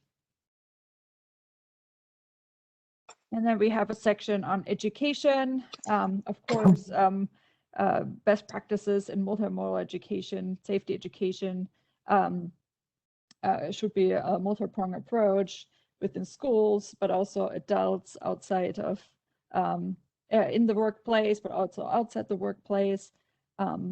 Then sharing traffic safety information to the public in a very approachable way is a way to increase awareness and allow others to also do their own analysis, for example. That's a key point. And enforcement is in this section. So enforcement is not its own section. It's now under education, and it's very much focused on automated enforcement, because the in-person enforcement is no longer a best practice because of equity concerns. We have all heard about the issue with traffic stops and Black Lives Matter. So the industry has pivoted to automated enforcement as the standard to avoid that unintended consequence. And then lastly, we have a section on evaluation, both of the program itself, but also if the measures work, additional data collection is needed. And yeah, that there are targets that we're meeting to hold the county accountable, VDOT accountable to improving the safety goals. So maybe we just open it up to questions. Okay. I'm not sure if you want to go by section or. Well, actually, what I'd like to do, and I'm about to call out a little bit the two commissioners that did provide the comments. And the reason I'd like to do that is I know we don't have much time, and recognize also that there will be other opportunities as we go forward. What I was going to suggest is the two commissioners that were able to submit comments, and that's Commissioner Westenhoff and Commissioner Glenn. I think give them the opportunity to ask questions first, and then at least a couple more questions. Hopefully we don't have to go too much longer, but again, we know how important this is, and appreciate everybody's patience. So that said, Kelly, Alexis, if you don't want to ask questions, you're welcome to let your comments stand. But I wanted to give you the first opportunity to ask if you want. So Kelly, since you were the first, I'll turn to you first and see if you'd like to ask some questions.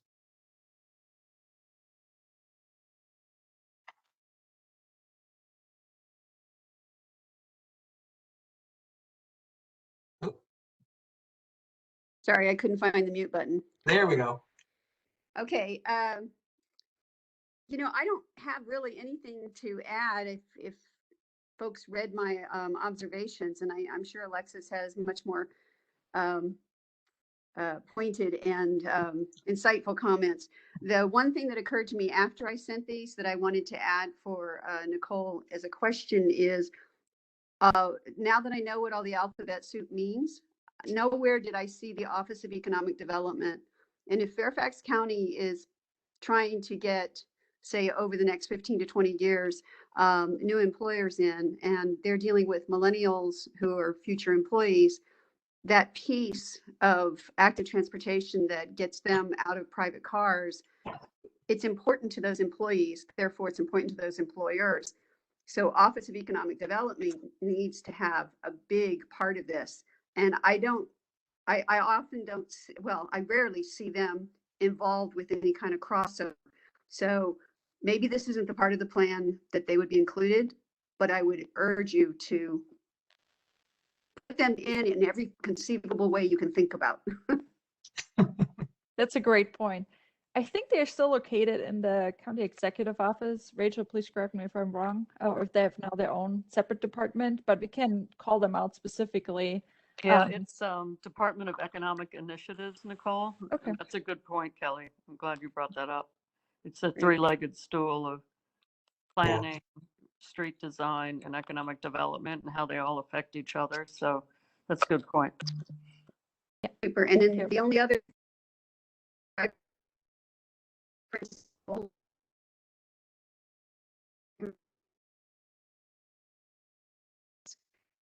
so I would and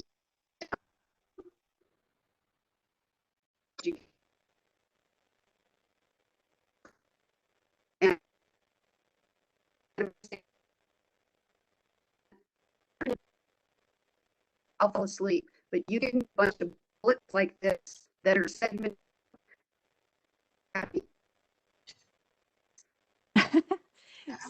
We noted how quickly you provided comments previously, so clearly that is the case.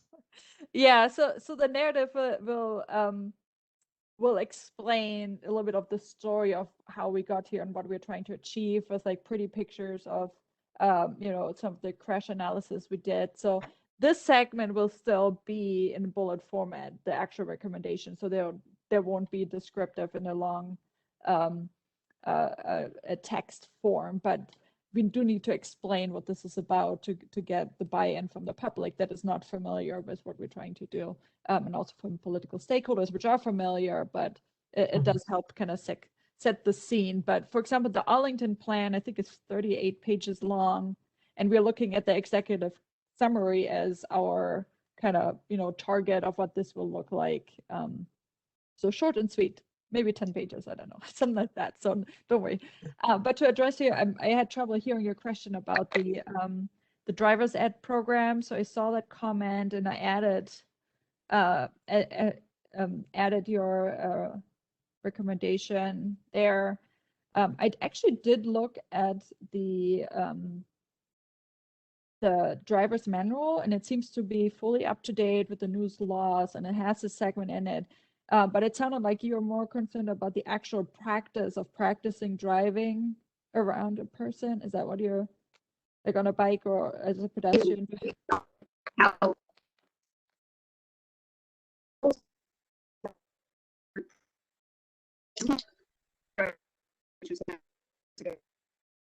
Kelly, unfortunately, it's tough to hear you.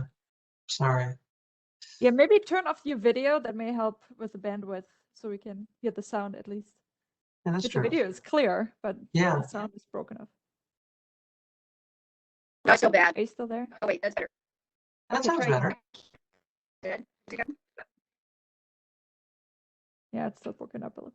Oh dear. Oh, now shoot. Kelly, I know this is a long time frustration. It's unfortunate here. Yeah. Mike, can I jump in on her comment? Okay, sure. Since, especially while she's having a little trouble there. The driver's ed was, it just briefly, and I apologize that I haven't read the latest iteration of her comments. But for example, two concerns that I had on shared, you know, the sharing a lane with bicycles that's not grade separated or separated by barrier continues to give me unease. And then also where the pedestrian steps off in, you know, to the crosswalk when the driver has to stop. I think Kelly, and I hope she was referring to that, I think you need, you know, a video, we need video examples of how you deal with that situation. Or when you're a motorist making a right turn and you just got those dotted lines, you know, examples of, you know, where the bike is and when it's safe to do that. And driver's ed isn't going to be enough because we don't have to take driver's ed, once you get your license. So if public service announcements or, links to videos, I think that's a very important component.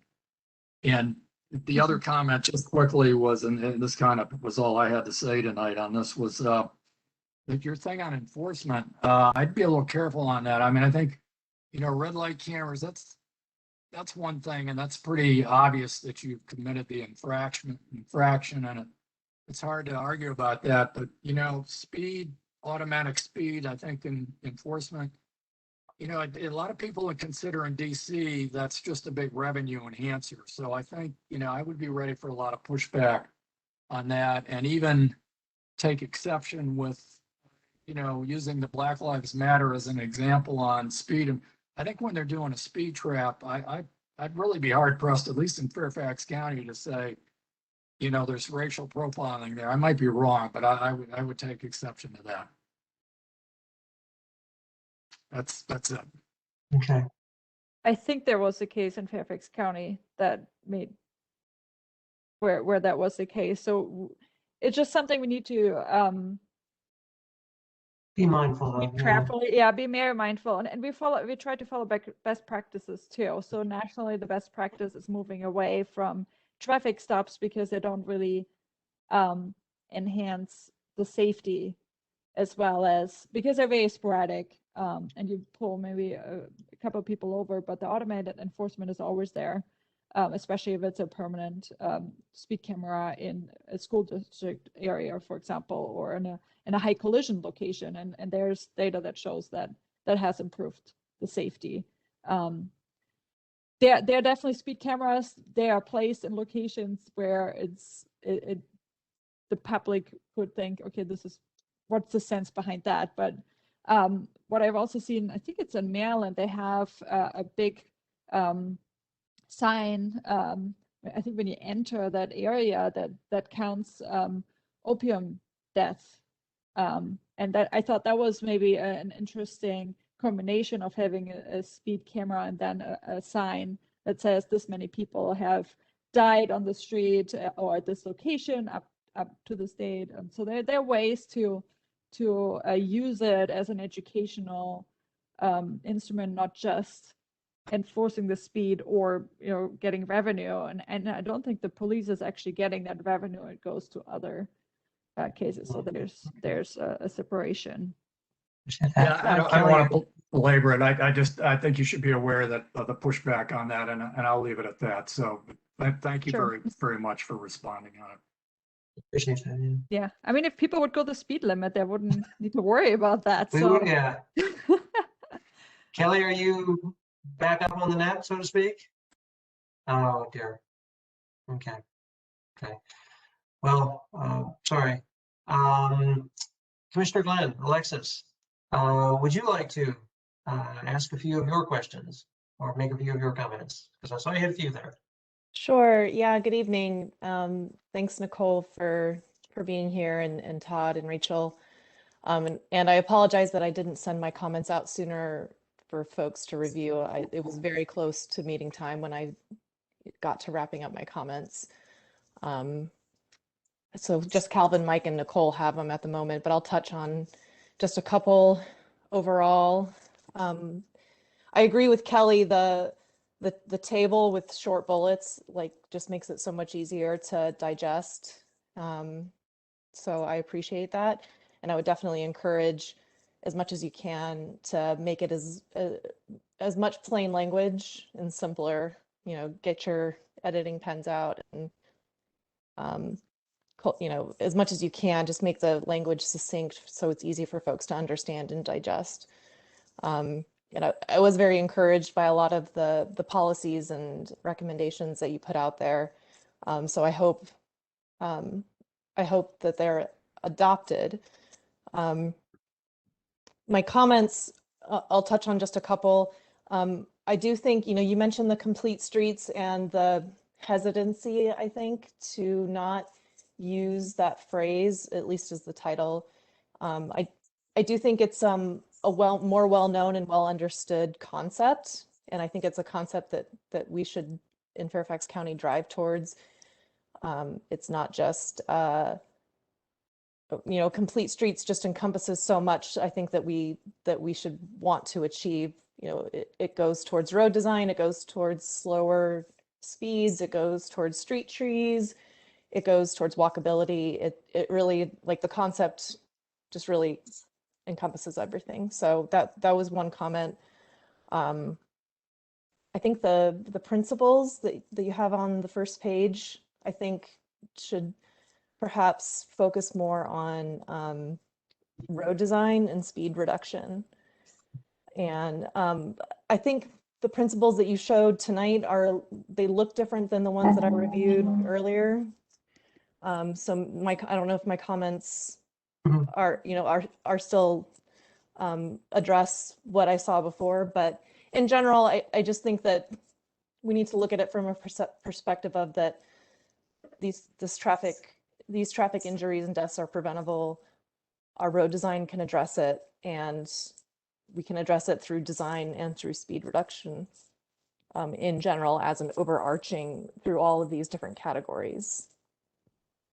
And the last thing that I'll mention is there's a lot of language around just saying traffic safety or transportation system, and the pedestrian and the bicyclist is not really specified very much or at all in a lot of cases. And I think that talking about focusing this road design and the safety around this vulnerable road user, this pedestrian, this bicyclist, I think will be more clear and bring more focus to, I think, what we're trying to do. I think what this plan is trying to address, and kind of tiptoeing around it when we just say traffic safety. So the traffic safety word or language, to me, it just doesn't quite hit the mark. So from a high level, those were kind of the comments I wanted to hit on. Great, thank you. Those are really good comments. Just to correct one, maybe I misspoke, but the complete streets concept is definitely one we fully embrace, and we use the term, and we want to really get the term to become like a mainstream term to use on Main Street.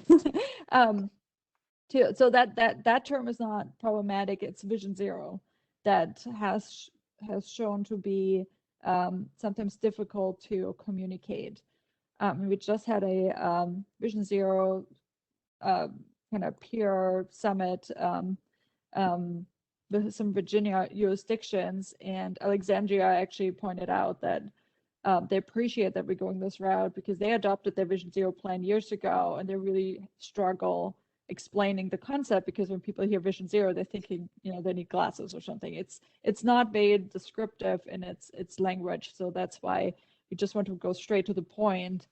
Just like you're mentioning, be specific about what exactly that it's bike ped safety in addition to everyone's road safety, but call it out, or that crashes and injuries are preventable. Like this type of specific language we were hoping to have as this part of the safe street. And I actually love that as a tagline.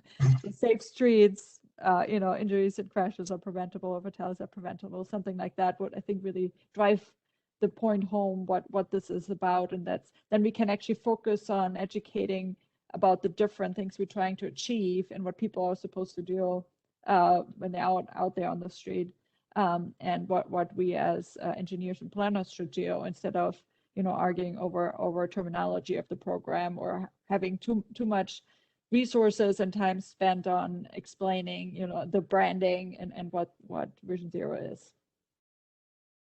Okay. Pete.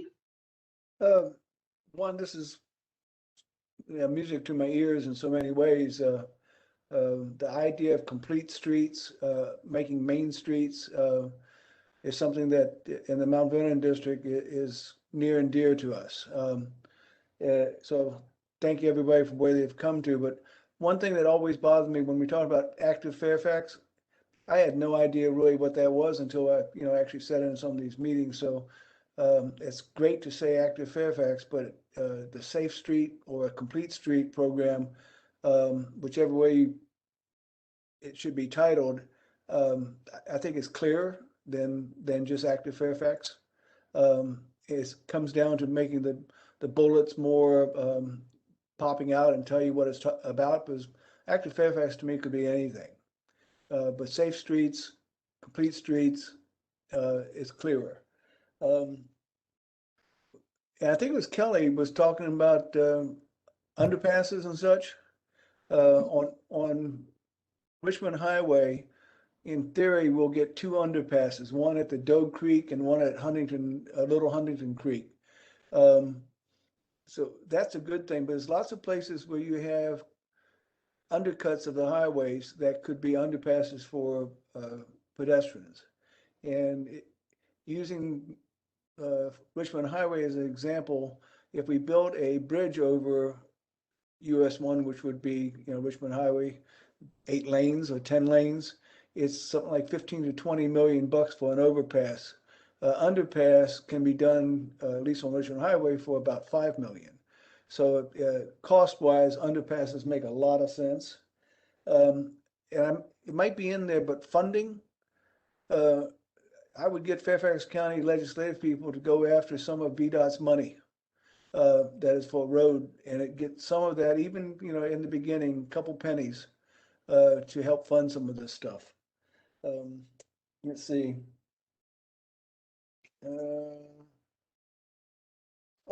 Just one benefit that I don't see in here, and it might be, is if you can actually do some of the things and make reduces the footprint of some of these roads, and all, you reduce the heat island effect, you green up the area by more trees, and you could actually maybe underground utilities as part of main streets. And I think that's my soapbox that I'd like to mention and get off of it. So, but I totally support this program. Thank you, Pete. Appreciate it very much. Yep. I do have some comments I want to make, but before I do, I do want to see if there's other commissioners that would like to say anything here. I appreciate everybody keeping it brief. This is very, we're very grateful we keep things moving here. Are there other commissioners that want to comment here on the Safe Streets activity? Yeah, it's Jeremy. Hey, Nicole, Yes, sir. Can you talk a little bit about, I see a lot in terms of like planning, design, which in my mind thinks very like in the future. A lot of this stuff is kind of like in the future design, when a lot of the concern that folks have are the existing infrastructure and how do you make the existing infrastructure. And so I see like there's some discussion around prioritizing grants, but it's around planning. Do you view planning as improving existing infrastructure, or is that like a new road planning and design? That's a great question. So we need both. So we need to get our plans right and our design principles right for future improvements, but also retrofits. But then also have tools in our toolbox that would allow us to do more quick builds, cheaper, more rapid improvements of locations. We still need funding for that. So even though it's cheaper, we currently don't have a funding vehicle for something like that. Plus, we would need VDOT's approval for some of these. So Arlington, Alexandria, since they own their own roads, and some of them have their own staff that can go out there and do these improvements, they can implement something sometimes within a week. And we just don't have even that process, neither the funding nor the process to do that. So one of the first steps is to make sure that we have the ability to do that, and we need the staff capacity. We need a toolbox that's approved by VDOT, that we know these are the 5-6 quick build tools that we have that we can use to address, and then have dedicated funding or a part of funding available that we can spend on safety improvements, which is currently not the case. So that's why having these, so that's the governance and management segment that you're interested in. So you see a lot of recommendations on very specific funding needs and rapid improvements, also clearing of hazards of trails. And some of those things could be done quickly, but it takes some time to ramp up our our ability to do so. So once we have that in place, it can be addressed quickly, but it still takes some time to get there. So it's still, even the short term can be up to 5 years, unfortunately, because of the way where we are and that we just don't have, funding lying around that we can use for this kind of work. But what we can start on, there are a couple of things we can start on immediately, like internal training that doesn't cost much and that's readily available, and some other measures that are something we can address quickly, but you won't necessarily see improvements on the ground. Maybe we do have some pilot studies, and there are some ways like reprogramming a signal or putting up signage that can be done fairly quickly, and that's something we already do, and it does have some impact, but we don't have that what you often see when a Vision Zero plan gets implemented, that they come up with these cool, measures, temporary pilots of redoing an intersection with paints and cones and planters. That's just not something we can do right now because of the fact that we don't control our streets. So that's why it's also a program plan and not an action plan that would start. I mean, Arlington's action plan starts, I think, immediately, and their short-term measures are like 12 months. I mean, that's great that they're able to do that, but that's not the reality in Fairfax County.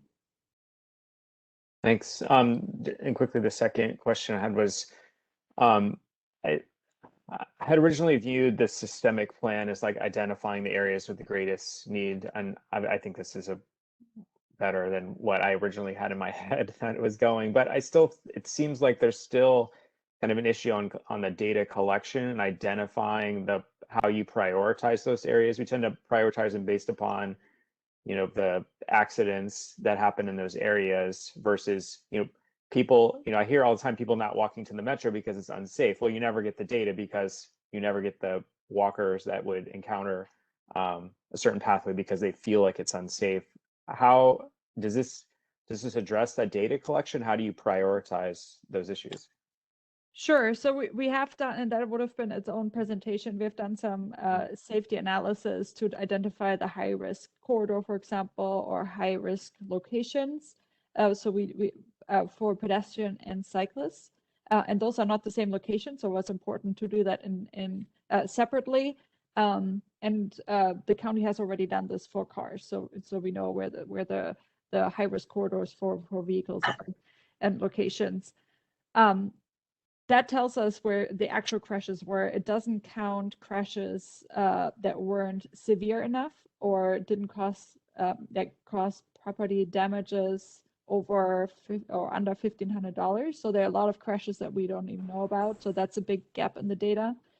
There's a community group, the Fairfax Families for Safer Streets, that's collecting near-miss data in partnership with the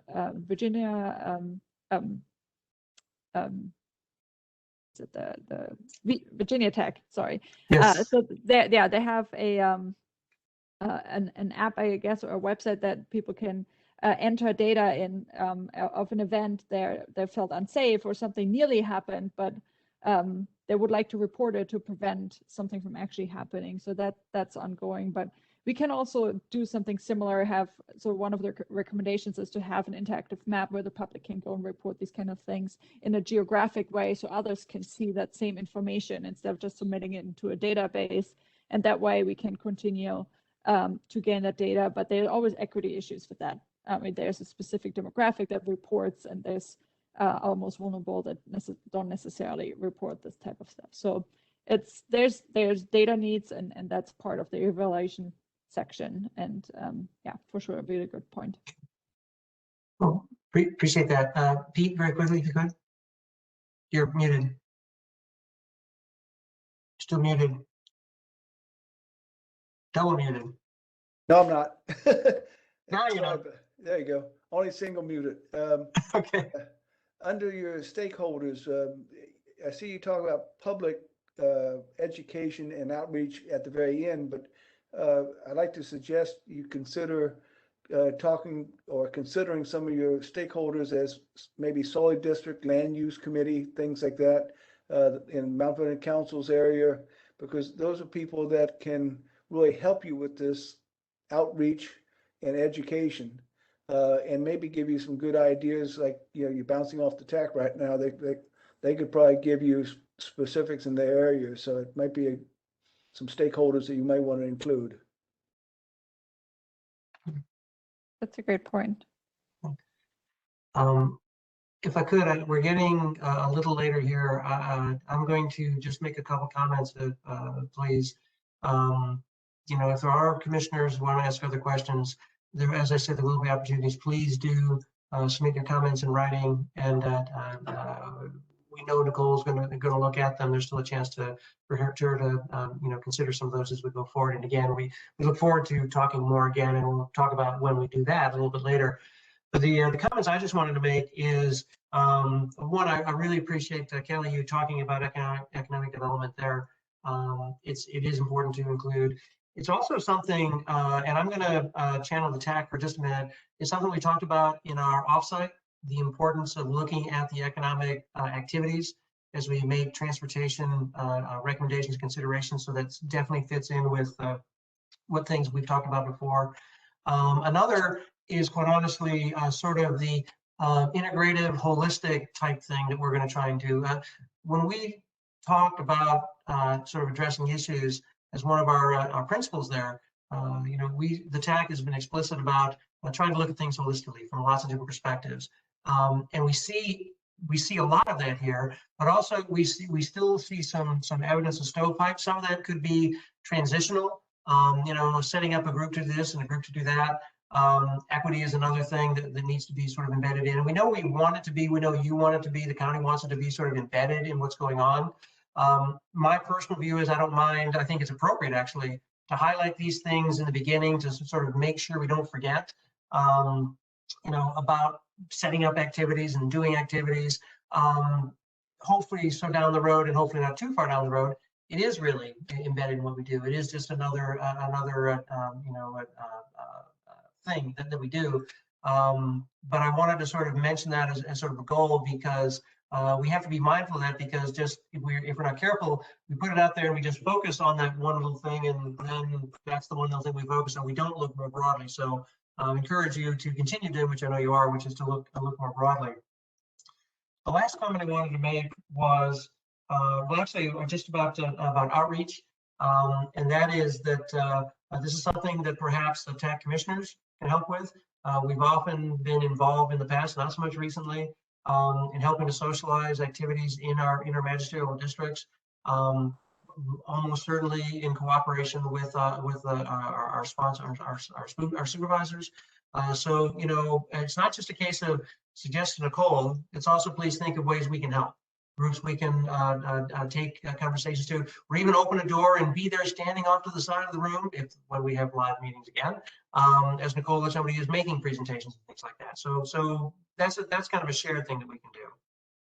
The last thing I wanted to do was sort of loop back a little bit to the complete streets, safe streets situation, and actually suggest maybe a kind of a marketing pitch a little bit for this.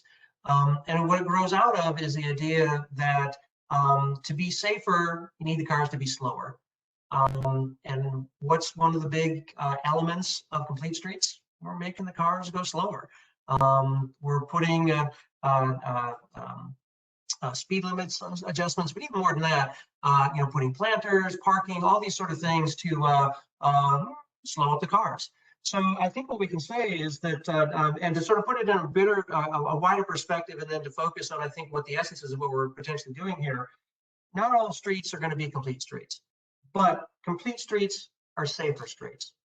And I think that starts to draw the connection between the complete streets effort we're trying to do and the safer streets piece that we're trying to build off the complete streets effort. That way, I think we still may want to call this safer streets or safer complete streets or something like that. But I think if you back up and draw the connection that if we do complete streets, as a natural consequence, we will get safer streets. Now we have to make sure that happens, and we don't just sort of assume that we just wave a hand and it automatically takes place.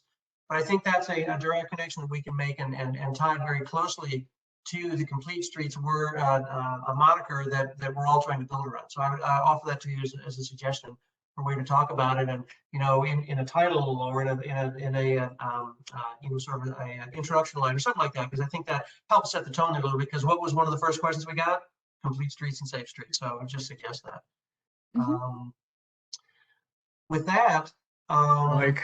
yes, go Mr. ahead. Chairman. Yes, sir. This is your call, but when we do the round robin at the end of the meeting, I was gonna try to briefly cover the seminar that I think Rachel had sent around a few weeks ago that was held, I think, by Oregon Walks. My notes at this point are a little sketchy, but I had with less than 2 minutes to highlight that, and it occurred to me that Nicole might be interested in it. She Okay. wants to hang around to then, or I can recite it now, but I know you're short on time. Well, I'm happy to do it now, because we do not want to drag Nicole through the rest of the evening here. We want to be merciful with folks' times. All right, I'm gonna just really, this is the speed version. Pedestrian distractions were not found to be the cause out there in Oregon. That was not the cause of pedestrian accidents, were the major cause. Media coverage in the poor neighborhoods was not fair compared to a pedestrian accident there versus one in a more affluent part of town. Environment is important, especially street lighting. They did not like, I think there's a term out there, trauma impacted communities, and I think they wanted to go with communities of concern. Equity disinvestment in the neighborhood, you know, in the poor neighborhoods was noted, because you're in many times people are forced to walk because there's no other option. There's no transit option. And they're forced to walk on where there's no sidewalks and where the shoulders are poor. And so that makes them more vulnerable, you know, to accidents. And the last one, and that one might be interesting, is they felt police analysis of these accidents was inadequate, and they wanted it taken out of the police department and put with, I think, the Department of Transportation. And that's it. That's the speed version. Okay. Appreciate that. You know, Nicole, certainly if you'd like the charts or something like that, I know Kevin may have them. I know Rachel will. I know Rachel actually is with us here this evening. In fact, one thing I was going to do is, and we're sort of in the public comment period, so I guess this is officially okay anyway, although anytime the Deputy County Exec comes or the Director of the Fairfax County Department of Transportation, all are welcome to speak at any time they choose to. So I'll actually open it up to Rachel and Tom and ask if there's any comments that they'd like to make about the Safe Streets efforts that we just discussed here, or anything else this evening. I think it's going in the right direction, and I appreciate the tax comments. I think these are really valuable, and it's great you were able to weigh in prior to going to the board, since you do advise the board. And you know, commenting on complete streets, slower speed, the design of the street. I mean, all this really, really matters. And I know the DOT folks get it, and they're really trying to push this issue.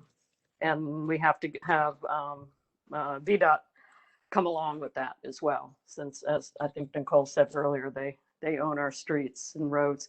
So yeah, keep at it. And I think we'll get there, and we will have safer streets over time. It's going to take a while. I think it was Jeremy who asked, is the planning just for new streets and roads or existing and retrofitting? I think it's all of that, Jeremy. And we simply have to start rethinking the streets we have today, because many of them are just not acceptable, particularly in lower income areas where we're seeing the most deaths and injuries. So I would say it's everything, as Nicole said as well. So thanks to you all for reading it. So you can, like, you know, it's obvious you all really reviewed it quite thoroughly, and this is going to be a really important plan. Plus we have to get back to the board. They brought up a board matter last year about pet safety. So this is going to be in response to that as well. Thank you, Rachel. Appreciate it very much. And of course. Thanks for your participation. Sure. Tom, sir, I know you'll speak up if you need to. I just wanted to give you the opportunity if you wanted to add something here. So just very briefly, I do appreciate the comments that the TAC has shared this evening, and we'll work to incorporate those in the document. I also wanted to mention that on your earlier presentation that we have actually done a study of microtransit and looked at some areas where it could be applicable here in Fairfax. Unfortunately, with the pandemic over the last year and a half, we've been sidetracked with a number of other transit-related issues, but we have spent some time looking at microtransit for the county. So at some point, we may want to find some time on your agenda to brief you on that. Absolutely, Tom, that'd be a great idea. We'd love to do that when you're ready there. So we'll communicate about that when the time is right. Great, thank you. Okay.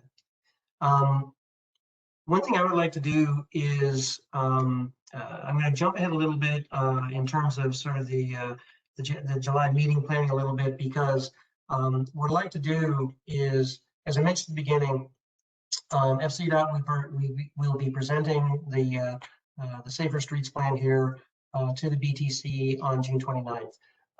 We've given them some comments. Feel free to give more. There's a lot to digest. We know they're going to look at them. Wish you the best come the 29th. What I'd like to do is, and what I've suggested right now is July, at risk of turning all our TAC meetings into active Fairfax meetings. I joke about it, but it is a very important topic. And I think each time we've had the conversation here, it's been productive. And yes, Chris, I see you appreciate it. So I'm prepared to discuss this again in July in our next meeting. Take a breath. So how did it go? What'd you think? A chance to digest the comments, get some feedback from the board. Recognize, of course, as you said, Nicole, a couple of times, this is a program plan, not an action plan. At some point, there are actions. Like to talk about those, some thoughts. Maybe there's a separate thing there that we want to write up or whatever. Help put some of those things together. So what I'd like to suggest here is that in July we maybe come back for maybe the fourth meeting in a row or whatever it is, if you're willing. If you're not able to for whatever reason, we can certainly do it in August. But because my understanding is that you'll be going to the full board in September, we certainly would like to meet at least one more time before then. We can also have work sessions, and we try and keep those to a minimum. But our previous work session on this topic was very well attended. A lot of interest here. I'm not looking to set up a work session, but if we need to do other things, we can certainly use that as an option as well too. So I won't ask you to sign in blood on the spot here. I know you want to consult with your boss, who else are here as well too. But that's what we'd like to do. I think is have you back in July and then see where things are and congratulate you and see what happens. See what makes sense to do next. Great, thank you. Yeah, that would make sense. Particularly I think it would be good to have the chance to go over the individual recommendations and talk about the wording. So work session may be good to have a good solid hour and a half potentially, if that's a possibility with the committee. So we're doing something similar with the Trails Committee as well. So that, because it's very, very important and complex. So having the chance to brainstorm a little bit more. Well, what I would suggest, what I would offer actually here is Nicole and Chris, and I feel comfortable doing this because Tom is right here so we can hear this conversation. If you'd like, we can, the three of us can huddle up about, what's happening. For instance, we could conceivably do a work session on July 6th. It's not my preference, but we could do that, or we could meet on the 20th and have a work session in August after that.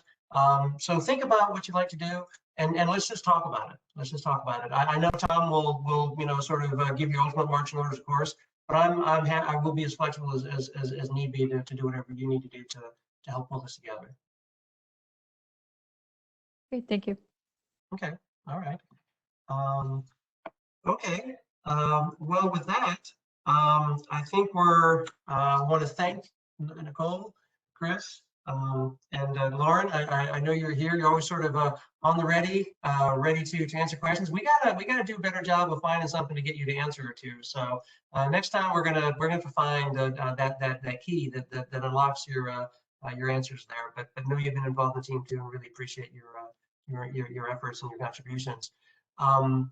Nicole, Chris, if you have a last comment there. Let's just say that, and then we do need to move on. And Noelle, I see you're ready to go here with, we'll talk very briefly about electronic communication stuff, but unless there's any last sort of farewells, I'd like to say thanks and let you go. Thank you for having us tonight. Yep. No, thank you very much. Sounds like a plan. We'll get back with you soon. Thank you, guys. Okay. Look forward to it. Thanks so much. And Mr. Chairman, Yes. I will be very quick, noticing the time. Just a reminder, electronic meetings were allowed to happen when we were under the governor's emergency declaration. Once it ends, which is expected to occur on June 30th, we will have to go back to in-person meetings. So your next meeting will be held in person. We'll go over the policy for electronic participation and the processes and the requirements for that at your next meeting. But just a reminder, your July meeting will be held in person back at our old location, Fairfax County Transportation. I appreciate that. And I do need to do one quick thing officially, and that's see if there's any members of the public here who would like to speak. I don't think so. Okay. I There have we not go. seen it. And so, Nicole, you are completely right. And the commissioners can blame me for eliminating a potential opportunity to have a meeting remotely in July. Pete, I know that you'll bear this grudge for months to come. I hope to work my way out of your doghouse. But one, we do have to consider the documents there, and I will let Nicole describe them in a little bit of detail. It's not our decision. We don't get to modify them, but the chance to look at them, understand what they mean, and what the implications are for us. Obviously, with what we had to do tonight, I did not want to have that conversation tonight. That was far too much to do. So I made the decision that July we will meet in person. We are going to have to do that. But also, quite honestly, after having not met for over a year, we got to get together at some point. This would be a good time to do it. And one of the topics on the agenda when we first get together after a year is how we can figure out how not to get together in the future. So that'll be appropriate, I guess. But with that, Nicole, if you could describe just a little bit, Nicole, Sure. Tell me a little bit about it there so they can whet their appetite. So unfortunately, you will be looking at an electronic participation meeting process. That does not mean we can have full electronic meetings going forward. Essentially, there will have to be a meeting in the physical location where a quorum is present. However, the General Assembly has added another allowance for electronic participation. Currently, you can participate if there's an illness, I believe, or if an illness or an injury, very few limited circumstances where somebody can participate electronically. The state has allowed two entities or public bodies to allow electronic participation by a single person, not by the full group, for a personal reason. But there are limitations on that. A person can only do that twice a year, or I think 25% of the number of meetings per year. So we can go back into, we will go further into detail in July, but it's not going to be this. We will have a physical presence, and all public bodies are in the same situation based on state law. But yes, that's it in the summary. I can explain it. Okay. I have quickly two questions about the July meeting. First, what is the plan for public participation now that we're going back in person, just so we understand what that is? And then two, if there are any health safety protocols that we need to follow that would be helpful to know prior to the meeting. We will be setting up the room in our current location to ensure proper distancing within the body itself. I can tell you that will be done. And I'm not sure if Tom has more information he can provide on that. So at the moment, masks are still required in our building because we're in private space. However, that could change over the next 30 days. So we'll definitely let you know what the requirement may be for masks. But essentially, you know, we have a large enough conference room to allow people to spread out. The board is now meeting in person, as are the various board committees. So I believe the governor will not extend the state of emergency past June 30th. And so that would mean that all boards, authorities, and commissions will now be meeting in public, in person, and the public will be welcome to join us for the meeting as well. One I have a sort of question. Go ahead, yes. I don't personally anticipate this for TAC, but has there, with the assumption that we're going back to in-person meetings next month, has it been discussed the possibility that there won't be enough members willing to attend in person to achieve the quorum? I'm not really sure if that has been discussed with all of the boards, authorities, and commissions. This is a fluid situation. Yes. We understand that if quorums are not reached, then you know, entities, whichever BACs or public bodies throughout the state, you know, actions may not be able to be taken. So that, unfortunately, I don't have much more information than that at the moment. Okay. And I think what we could do is we could do have Calvin do a poll, you know, the day before and just see who's planning to attend, just to make sure that we do have a quorum for the meeting. Obviously, having a quorum is always, you know, something that's required, has been required in the past. So we can definitely do a kind of advanced call just to verify who's planning to attend the meeting. Well, actually, let me ask a question, because acknowledging that the TAC, obviously, like any board or commission, can't modify this guidance, you know, and the guidance, you know, does exist. One question I've got is there the electronic capability in the meeting room, or will there be the electronic capability in the meeting room to have a mixed meeting? Because obviously we didn't used to do that. We'll be able to do it now. So the answer to that is yes. They've been installing cameras. We always had the TV screen, but we didn't have the cameras and the microphones. And so that has been last couple of weeks. The crews have been in putting that equipment in. Okay. That makes sense. It's not cheap, I'm sure. So that's good to hear. You know, my preference would be, and Mary Pauline, you know, sort of good question. I mean, we're on the commission for a reason, to do the commission's work. And certainly there are times the commissioners can't come to various things. You know, it is my hope that we can get together for the first time ever with this commission.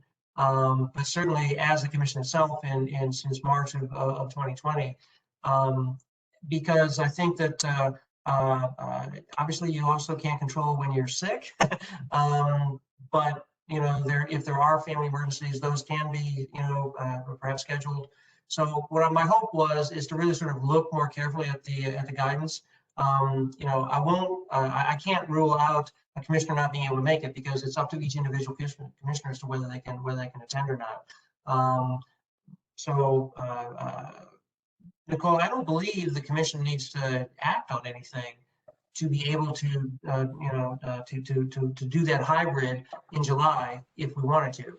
We just wouldn't be able to talk about it. If somebody was planning on, the TAC currently does not have a policy in place to allow electronic participation. So if a member of the TAC wished to participate electronically and met the criteria in the policy, which is also the criteria in the state code, essentially your first item would have to be to adopt the policy. That person or persons could not participate in that vote, but once the policy was adopted by the quorum in the room, then we could invite people to participate. That's okay. Complicated, but that's right. I do remember. Yeah, because I remember us having to adopt something. So okay. All right. Well, commissioners, it is my hope you can make it, but if you're not able to, Tom, thank you for the suggestion. I'm sure Calvin would anyway, but certainly have him poll the commissioners and see who's going to be there. It's good to know anyway, but specifically, if you are a commissioner who is not able to be at the July meeting in person and would like to participate remotely, you need to let us know so that we can make arrangements, at least turn on the TV. So please do let us know that. Okay. That is all. Yes, yes. We are happy to recirculate the draft policy. That would be helpful prior to the meeting. I think Kelvin's already shared it, but we can resend that out again. Okay. I appreciate that. I hope we're okay. And I would actually put the onus a little bit on the commissioners. You should have it. If you don't have it, of course, we'll send it again. Any questions we'll be happy to answer, but I think it's pretty, I think the policy is that we've been given here is pretty straightforward, pretty, not too much interpretation there. Okay. Well, we actually have sort of talked about the policy for participation meetings by electronic communication. Only about 10 minutes, so it's not too bad. Any last questions here before we move on to the agenda for that aforementioned July meeting? I have a question, So and Pete had his hand up. Okay. Yeah, just, I understand the policy for our regular meetings. Would that apply also to work sessions? Because work sessions to me is a different animal. Any meeting that is a subset of the committee and has more than 2 members of an entity is considered a public meeting and would be subject to the requirements. Yes. And again, that's not just Fairfax County's policy. That is state FOIA law.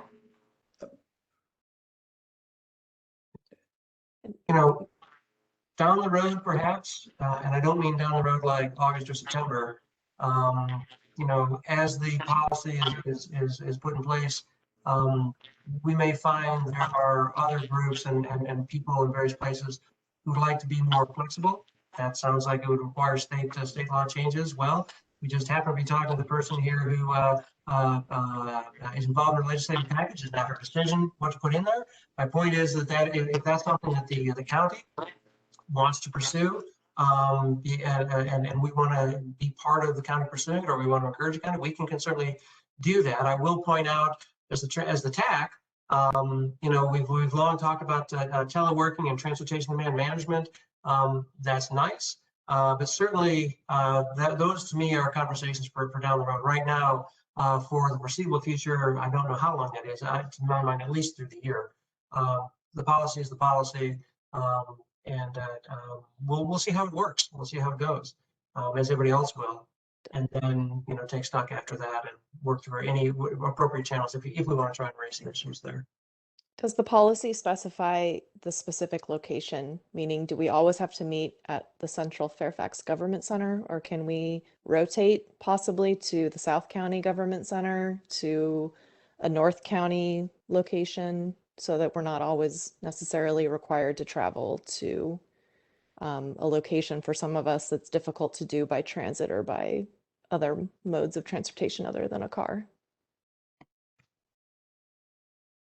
I do not believe the policy specifies the exact meeting place. It would be a matter of finding a sufficient meeting place that meets the requirements and ensuring sufficient notification and the discussion of the TAC on how to go about that. The policy itself doesn't go into that specificity. Another countywide board that I'm on rotates locations around the county so that folks who live in different parts aren't always having to travel long distances. There's a little bit of give and take in that respect. So the policy we're talking about now will probably see an identical or close to identical version in your other county board as well. I think our location is determined by the bylaws, which are, as I remember them, is just determined by FC.dot staff. Well, I would say that where you meet is really up to you, as long as we can notice it in advance. At one point you were meeting at the government center. I think you've been meeting in our offices for a number of years, but if the TAC would like to move to different locations, that's fine, so long as there's adequate notice to the public. And I would say that if you are going to consider having remote participation for any of the reasons that the General Assembly now allows, you would want to do that in a location that is equipped to have remote participation. So there are certainly other county facilities that would have that, but not all meeting rooms necessarily would have that capability. Yeah. Alexis, the TAC actually 2 years ago did discuss rotating locations. In fact, part of the reason was what you discussed about, accessible by car and things like that. We ended up not going to a different location. It was sort of tough to find a location.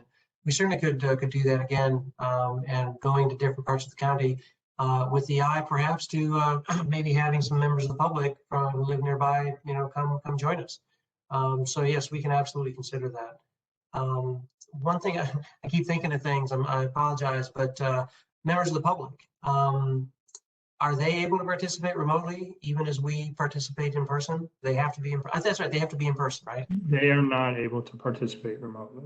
Okay, that's right. Okay, that's right. Which is why you are required to have a quorum in person, so that if the public wants to participate, they will have a place to go to participate. Okay. Okay. All right. Any final questions about the electronic communications policy? Okay. With that, move on to the agenda for the TAC meeting in July.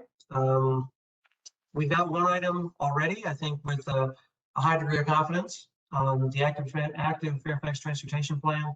I've got the description on that section of the agenda. So, strategies and discuss the results. And quite honestly, we'll have an opportunity at that point to revisit the resolution that we passed. It actually did not make its way to the board back in prior to May. So actually, it'd be an opportunity to maybe update it with the results of the safety plan as well, the Safe Streets plan as well. The other, and now we've actually gone through this a little bit, but we will, talk about it again and get into a bit more depth as necessary, is of course the TAC policy for participating in the meetings by electronic communications. So those are the two topics right now. And so